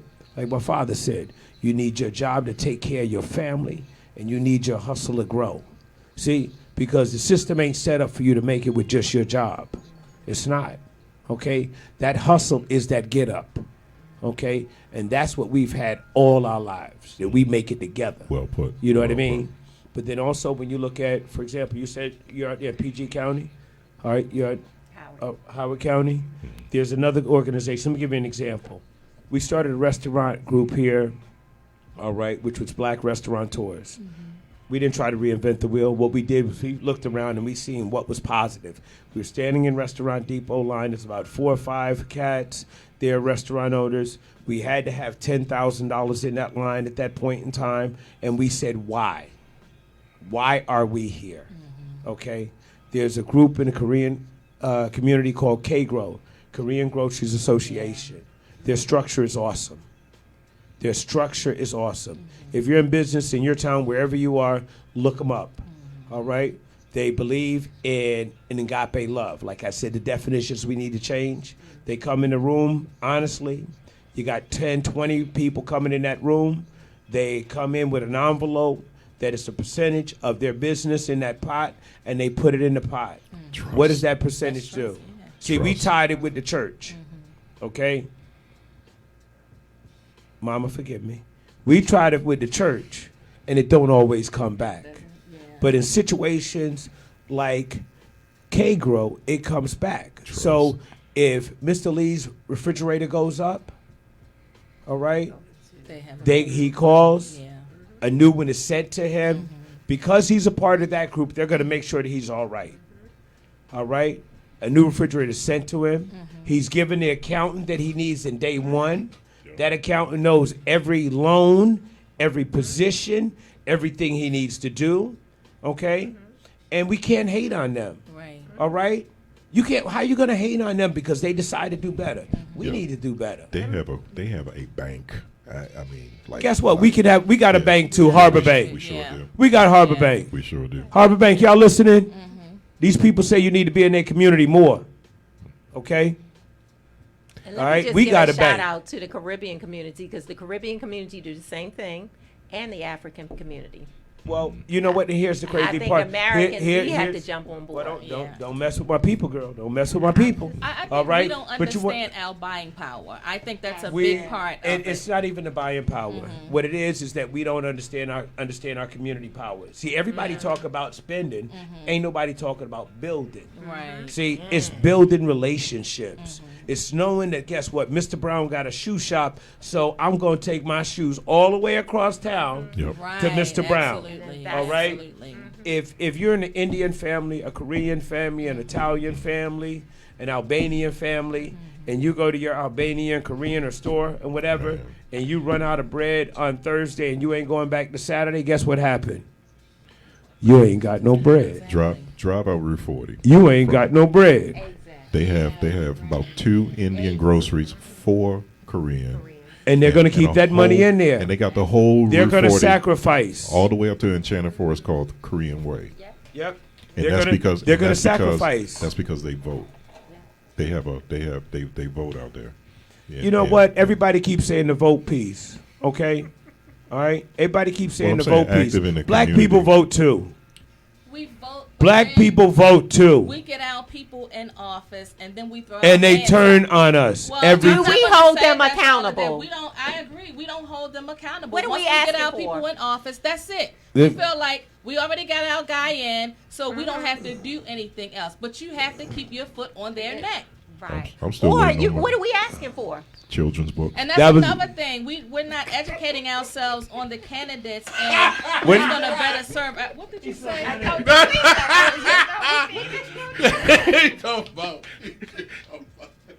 She said, "What are we asking for?" The children's book you came out. Oh. I'm still waiting on mine. Ooh, I'm still You waiting know on my what's so signed crazy? When I jumped in the dumpster about 2 years ago to get those school books, y'all laughing. Don't y'all be laughing at me I'm now. laughing at him. When I jumped in the dumpster to get those school books, I got some of those books. All right? I put those books on the shelves in Terra Cafe. All right? Because I do my own little book exchange there. If you bring a book, you leave a book. I bring books. I A put them book on the is- counter. a book is a If you book. take it, I get as many books I can for the kids. But you want to know what? Those kids really enjoyed those books. Well, a book I is a remember book. those because, see, it reflected in reference to what we do at Terra Cafe with the organics and the vegetables and stuff of that nature. So we ain't going to throw no shade there. We're going to keep it what it is because that was deeper than what it is. Right. That was more than just one person. That was about that the good old boys decided that a $20 million contract, all right, and see, people, we don't look at stuff. Yeah, it was, Okay? It was one-sided. What That, about the? we what didn't about look at the other side. What about the Did hospital? you know what I mean? Yeah, you're right. And that was what 6 years out of it, and they brought it like it was today's news, and it wasn't. Okay, and somebody life is completely changed and destroyed because of that. Yeah. And someone only got a few shekels, and the only part is this: guess how that whole thing could have been right if whoever was on her staff or her team at that time made sure that that delivery was sent, there was nothing to be said. There was nothing to be said. Okay? And no one ever asked the question, what happened to the $20 million contract? Right. What happened to the people that got that bread? Did they quietly retire and move away? Why is there no, you know what I mean? Why is there no recourse for that? You feel me? That's the problem that I have with politics. All right? That they're going to tell you something. All right? You got to think about it, look at it. You got to slap and think about it, look at it again. All right? Because it's you're looking at the left. Look, find out where the right's going. Yeah. Well said. Okay? Well said. You do have a new breath of New Baltimore. You do have a new breath of politicians that are coming in that really mean what they say and say what they mean. Okay? I spoke up for the governor, lieutenant governor last year. A lot of people looked at me like, how can you talk about, oh, they Republican. But guess what? They say what they mean, and they mean what they say. Okay? And I don't know no one else that said, you know, I need to speak to the governor. I need to have some issues. Just access. I have access. Okay? And I've had access for the small business of Baltimore City because it's a very challenging place to be. Yeah. All right? It really is. There's only 2 places in right now that have these stupid surcharges that they have on small businesses that I deal with, and that's Baltimore and Philly. Okay. Okay? And that's a way to actually really keep a change. You never really own what you got. They tax you and your business and your growth. How you charge me for rainwater? How you charge me for having glass in front of my restaurant? How do you charge me for putting a sign on my building? There's certain things that are unspoken that are being done here, and people don't even say anything. Well, that's you know, true. Go ahead. I'm sorry, but you know the thing about it is, I mean, and I'm glad, and I don't see this in you at all. Don't get discouraged because it's a bigger purpose. You know, it's you're more than just a business owner. You're a culture keeper, and you're setting an example. And the things that we discussed tonight is very important that we continue to leverage that and continue to show that to our community and to put it into action. You know, like you said, relationships. It's all about Hey, if you need my services, you know, let me know. Or, and that's the way that we. That's the way that tribe works, right? baby. That's And you already if know you need you've this got person's something too. services, or if you need Right. this, or this person might have some kind of talent, or some kind of direction, you trade off on that. It's not all about money. It's about It's not. motivation, and it's Yeah. about It's not. yeah, it's about relationships. And I'm glad It really you is pointed about on that. relationships, and it's So, about accountability in the community. yeah. You know, and that's major. I mean, I think that once we have started to grasp that. Good. Grassroots, a few people, but a lot of people on the corner of 25th and St. Paul. You got some awesome business in our Black Wall Street. You got Reflection Internal. You got the Greenhouse Juice Bar. You got Flourish. Midtown coming back. All right. You know what I mean? Midtown Well, we ain't coming. never went nowhere. If you want to know the real story, Oak Goucher, where I'm at right now, was the largest concentration of black businesses in the state of Maryland for years. Wow. And I don't mean barbers. I don't mean just salons. I'm talking restaurants. I'm talking about accountants. I'm talking about lawyers. I'm talking about business. All right? You have Mr. James from Knoll Signs right there on St. Paul Street. He's like a historian. He's been doing hand-painted signs for 40 years, 50 years. Remember, hand-painted signs was our actual Instagram and Facebook because he painted the signs for the church. They did the printing for the obituaries. All right, he painted the signs for the grocery store, for who was selling and who was buying, okay? And these are some of the key people that hold our history, but they keep pushing them away. Yeah. And that's another thing, that we've allowed them to steal our elders. Yeah. How do you allow people to just take all of your library? All right? Well, we gotta they're on respect all the our- senior citizens' We have to homes. respect our own. We have to respect our elders too. And if You you wanna had know that what? respect, it wouldn't be so easy. Like you're from a yard, right? Yeah, I'm All right. Trinidad. Trinity still a yard somewhere, a yard. They're my cousins. All right. Now check this out. In your village, in your town, in your community, if you had an elder and her husband passed and there was a house and land and stuff, what would happen? someone would come in and take care of her, a family member. Right. If they had a farm, they would come and they would take care of her, and they would run the farm, and they would share. We would care. Yes. We didn't, and then she would watch the kids, because this is Orangeburg, South Carolina. She would watch the kids. She would tell the stories, all right? And that's how your lineage and your legacy was passed down. Yeah. But now what happens when you take the elders and you lock them away in a senior citizen home, you give them barely enough food, they got to make crazy decisions. They got to do fishbowl accounting. They put all their bills in. Do they pay the water bill? Do they buy their medication? Do they buy food? Do they buy clothes? Do they go see their grandkids? They got 5 things to do, but they only got enough money for 2. What do we do? Yeah. Okay? And that's some of the things that we do also. I go out, I give cooking lessons in reference to our seniors, all right, our elders, all right? Also, I try to bring my youth with me when I do it, okay, which is major, okay? You have people that walk around this city right now that are icons. You got Bebe Williams, one of the most prolific black artists in the world. I think of black masters artists, there's only maybe, this is 5 years ago, there were about maybe 8 that are alive. I'm sure now that number has dwindled. In the black master, right here in the streets of Baltimore, in the city of Baltimore, okay? You have unbelievable artists all the way through, but they never get any recognition, all right? Never, okay? Because it would be a problem. What would happen if you found out you had a black masters artist, all right, that had a gallery in the Watergate Hotel in D.C., all right, that during the 70s had gold nails that were the Rolling Stone and making bread, all right? He created the Crying Child. If you remember the little baby with the tear on the black velvet, it was right next to the one with the Black Panther, all right? He created that piece. Really? Someone else tried to plagiarize and said it was theirs, but they full up. All right, but we ain't gonna go there right now. I got you, baby. All right? But for him to be here and for him to ask for something, all right? Micah should have him on staff, all right? Teaching and speaking. Absolutely. John Hopkins should have him on staff, teaching and speaking, all right? We're going to do something that we did one time before, and we're going to do it again, but I want to really do it big this time, and it's going to be this fall. We're going to do an evening with Bebe. Okay.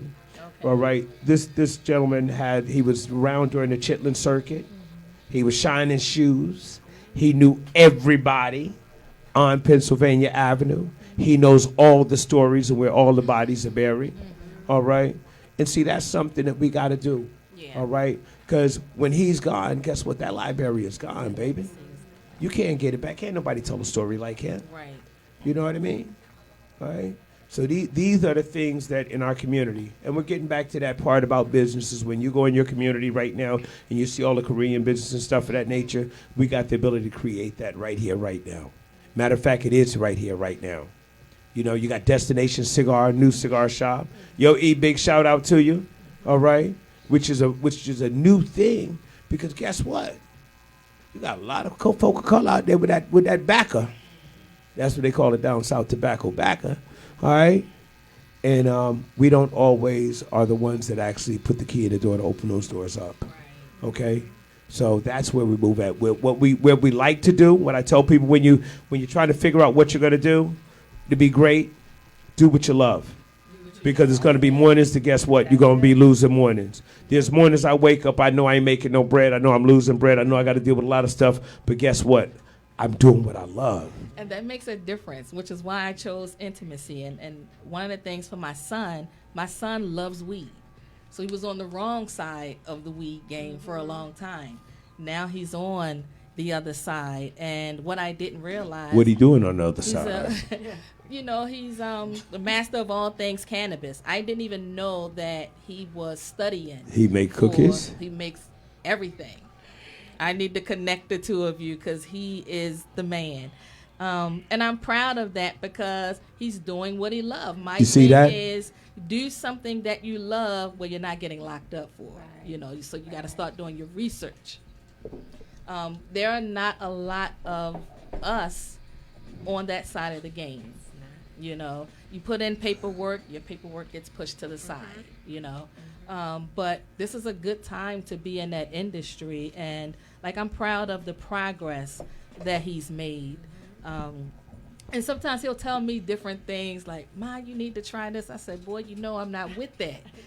But after listening and him providing information, it kind of opened me up. Like, I didn't realize the many use that they have. Like, for me as a kid, I was epileptic.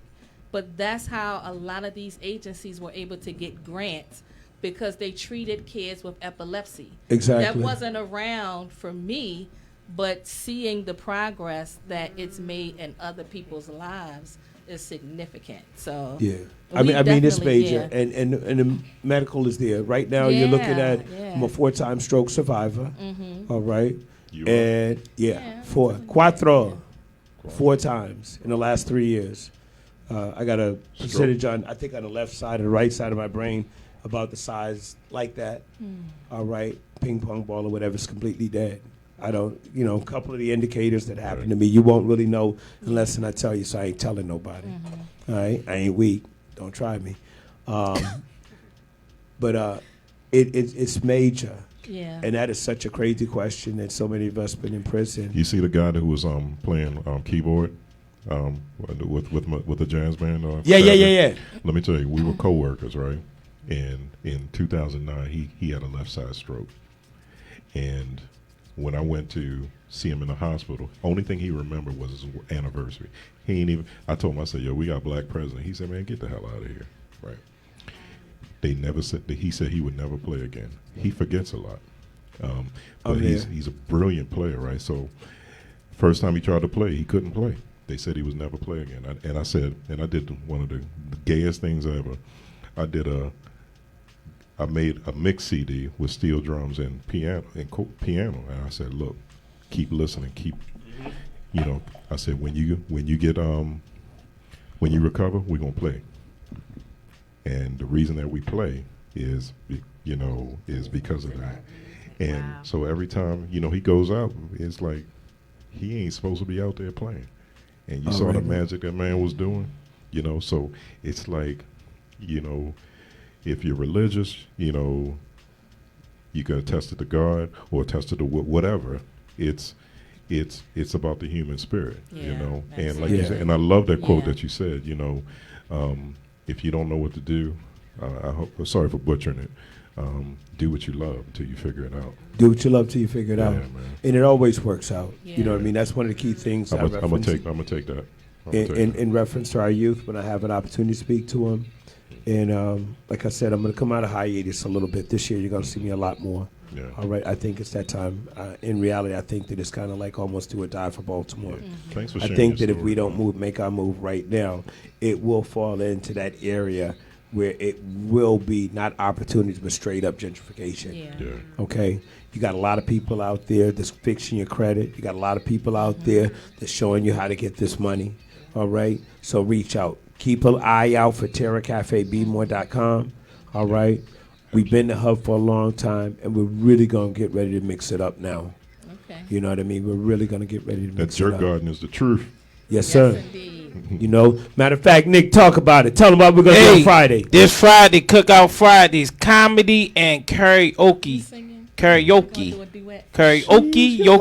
You already know, boy. Live open mic. Just come down, enjoy yourself. Hosted by Bobby Brooks, and of course me on the ones and twos. On the big screen gonna be the karaoke. You already know. As a church mouse, I'm telling him we're gonna do a duet Friday, and he's gonna be sitting there silent. I can't with you right now. So, man, give your information how they can find you. You can find us at www.gbul.org. You can email me at sdavis@gbul.org. Call us at 410-523-8150, or come check us out at 512 Orchard Street. Yeah, I got your card, so I'm definitely going to be in touch. I got one last question, because this is the Intimacy Chronicles. What is the most romantic thing you've ever done? Okay. She comes to the mic for that one? You know that's what I mean. And cracks her knuckles. Interest She moves up to the microphone. Said, baby, I'm about to give it to him. I love it. Hey, watch them quiet ones. She was We like, gotta have you back. We definitely gotta have you watch back. them quiet ones. I enjoy. What's my name? I guess it's the way she finessed it. She Yeah, just right. eased Well, on now, up to the mic. question I Now can we answer. talking. I am not Right. buying it. Right. We are not buying it. I like her questions. I don't like yours.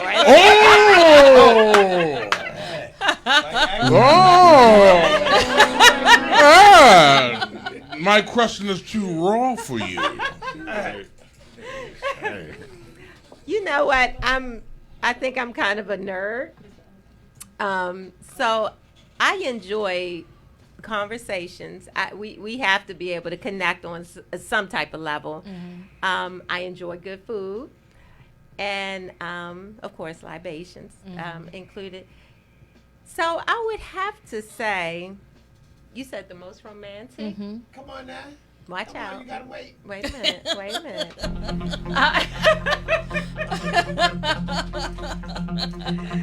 You know what? To be honest, I like the food, the good conversation away from Baltimore. So Okay. I enjoy the water. So sitting right out there, hearing the water come right there on the beach It's is calming. calming. Yes, absolutely. Yeah. Yeah, I would say that's You it. say you're sitting on the water. You better get that Oh, water here hose we go. out. Here we go. Better get your water hose, huh? They're thinking hard. You didn't say what water. I'm you damn sure I am. I can look at the, I can get to See, you sprinklers get this and- Away from Hey, Baltimore. hey, Yeah. She said water hose, not water and hose. See, Well, All the letters match at least. I mean, she said she likes to be near the water. Away from Mr. Baltimore. I'm in control. Yeah. Mr. I'm in control. What's the most romantic? What's the most romantic thing you've ever done? Easy enough for you. Okay, Mr. I'm in control. Okay. Is that What wait a music minute. is that? Is that X-Files. Oh, X-Files? Really? Okay. I don't know what the fuck it is. I'm being You honest. supposed to be ready. Once she finished, you supposed to be ready because you Yeah. know I was coming for you next. Sound like He that. trying to think of a political answer and shit. So this the Intimacy Chronicles. We want you to be raw. Look, if we wasn't on these mics, he No would have been filter. said the Okay, answer. right. No Then filter. you talk shit once the camera starts Uh-huh. rolling. He missed the owner right now. He ain't Okay. Terrence. he Terrence. He Take off ain't that T. CEO hat. Take out, yeah. You can, just be you, man. Chicken and wine. Chicken and wine. What do you do with that? Eat it and drink it. Is it jerk chicken? Is it jerk Okay. chicken? I'm in control. You can Jerk answer- chicken. You can answer that off air. Nate, what's the most romantic thing you've done? Yeah. The most romantic thing I've done? She put a turntable on the back and hit it. That ain't romantic, is Not it? romantic. That ain't romantical. Shit. That was the shit. What you do? Hey. He That's played the a best. steel pa- That's the steel best DJ pants, set butt I ever naked. done. That's his romance. Yeah, play the steel drum naked. Naked. Play It's a Small World.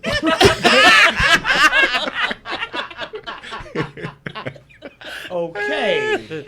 Okay, Ding, Nate, ding, ding, you in the ding, hot ding, seat. ding, What's the ding. most romantic thing you've done? And is this going to be an hour-long answer? No, I mean I think one of the things that I've done is I asked the young lady what kind, when she was growing up, what was her favorite candy, and she told me, she gave me a couple of names. So I think I drove all over. You funny? I think I drove like all over Baltimore to certain spots that I know that still sell the old school candy. Turkey flavor now, lady. I wish. Shit, you find them, let me know. Okay. Say we're great. But so and it was her birthday. So what I did is, yeah. So and then what I did is I think I drove to a couple places and got all of the candy that she liked, and put it in a birthday bag. So when she saw it, she was just like, "Oh my God! Like, where'd you find this candy?" Cheap guy. Where'd you find it? She was like, where'd you find this candy? And I've been looking for Yeah, that was thoughtful. You know, so it was like it just blew her mind. And then of course that night, you know, he started. That night she blew your mind. He started fucking. Well, no, because that night I still blew her mind again. I mean, I'm just being honest. TMI. Okay. What? Man. I can't unsee it. You know, it's you know, I'm a romantic guy. That's what's up. He been on a fishing trip for candy. Yeah, that's how I feel. Yeah, what's your romantic, I huh? had to think, and I do on 10 wigs in one night. Kinky. She dressed up in They Catwoman. kind of go hand in hand. So I'm a do Yeah, too. look at the Halloween show. Yeah, that's all you gotta do. Go back in the archives and look at the Halloween show. Go back in the archives. So I'm gonna give two. I like to run bath water, put flowers in there, shit. bathe them in flowers and aromatherapy oil, because I think a lot of times we look at our men and we don't cater to them like we should, because sometimes we make it about us, or it's a lack of understanding. So, but the other, because I gotta end on a kinky note. Really, I wasn't even gonna bring that up since you brought it up. I love Skittles. That's like my favorite. I knew it was coming. I knew it was So coming. let me tell you. I knew it was coming. So I Taste make the my rainbow. own edible glue. So you done raised up.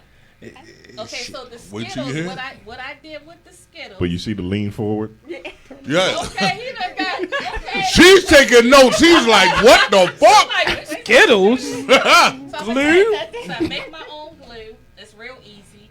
You just need confectioner sugar, corn syrup, a little bit of regular sugar. Put it in the microwave for about a minute. It sounds like a business, but okay. Go ahead. I'm gonna call you for real. And so then I take the Skittles. Well, I'll paste the glue around my breast.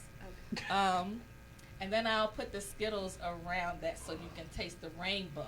But I put the red on the nipple. So if I have on a onesie, the red is peeking through the lace. And you know she telling the truth because she was way too detailed. Yes, she was. But don't fucking judge me. I'm Judge Mathis up in here. So, yeah. And then I like different things like that because I like to put thought into things and making that person just something that they'll never forget. See, did you tell her? Talk about it. Yeah. So when is the episode in the Times Square air? It's going to. For you. This is what, June, July. So it's going to air like the end of August. Okay, end of it's August. in the editing stage Process. right now. Yeah. Okay. So what they're gonna do is like a few little 5 to 10 second snackables they call them, and post it on different social media sites. So yeah, to bring awareness. But I think I had them on set a little red at times. And then I had to bring her back in. So yeah. But I mean, that's You got something coming up? I see y'all still stuck on the Skittle thing, and I'm ready to move past that. But all eyes is like over here, like Skittles. Say, who gives a hell where I'm playing at? I'll never look at Skittles the same way again. Gotta eat the rainbow. Do a Snickers. No, I'm just kidding. Fruit cocktail, but that's another story. Okay. Matches. Matches. So I think we're going to take a break probably the last 2 weeks in July because I think from the 15th or from the 14th on, I'm going to be in birthday mode, celebrating. Okay. So Blessings. yeah, I'm having a birthday party at Corinthians Restaurant July 14th from 3 to 7 because I can't hang anymore. By 7 o'clock, my tail going to be sleepy. That's not a lie. She's not lying. I think the year before last, I just put my head down on the table. I was like so done. She had the truck parked out front. Like, I can't make do sure it I ain't anymore. gotta walk but far. I danced the whole time, so I think that's another reason why I was tired. So I have to do a day party now. So My mind's telling me yes. My body. So we're gonna close out. Terrence, do you have any final words? You still He suck fucked up on the Skittles. I need you to come back here, okay? Hey, good evening, everybody. Terence, Dickson, Terra Cafe again. Now he back in owner mode. You already know, baby. The intimacy of business. All right. You know, love what you do. Do what you love. And you got everything in you. That's about it. Okay. You know what I mean? Well said. And, you know, I know it made it easier for me that we do something pretty awesome at Terra Cafe. That when I first opened up my business, there was a couple of hiccups. All right. This crazy thing called recession. I opened up. Recession came in October. I got my final inspection from the health department in November. I opened up in January, November, December. I got that last inspection. And I believed in me. Okay. So believe in you. But one of the most awesome things we did, we made a deal with God that if I told him if he take care of my business, I'm going to take care of his people. I and never forgot that. And what we do every second Sunday, okay, we get together as community, and we have a Neighbors Without Walls program. We make meals for the homeless. We collect cosmetics and socks and everything. Just something to let people know that we care. But also, what I share with everyone when they come, I share that, and this is, we do anywhere from about 200 to 300 meals. We've done this every Sunday. So we've done this for 10 years and 6 months. Okay, that's pretty heavy. Oh, yeah. You all right? It's 126 times that we showed up and we showed out. There was one time that Terra Cafe was closed. All right? Hiccups of business. But we still showed up and we showed out. We made sure that we kept our commitment. And now I got an awesome team, all right? Lynn, Wise, it's just, I got an awesome team, all right? We show up every second Sunday. Everyone's invited to do it. And I think that's what makes the difference in the business. When you actually give back, you know, you make room to get more. Absolutely. Okay? Remember that when you give back, you get more, all right? And that's just been the key for us. All right, that's been the key for us, day one. You know, God has kept his hand on us, and we've kept our hand on the community. So thank you again, Terence, Dickson, Terra Cafe. Hopefully this intimate section of business, okay, all right, was wonderful. I appreciate having both of you on here, and I'm definitely going to be in touch. I know Terrence kind of threw you under the bus, you know, but it's all good. I was good. I was good. No, It's I all think he good. was. What you say? Good night. We'll see you all next week. Same place, same No, you said time. we taking 2 weeks off. Not after next week. What's that? Oh, okay. Next week All is right. the 9th. Oh, I'm sorry. Yeah, Excuse so me. after next week, we're All taking right. 2 weeks off. All right. So, all right. Nate, hit that. Beats, wanna know,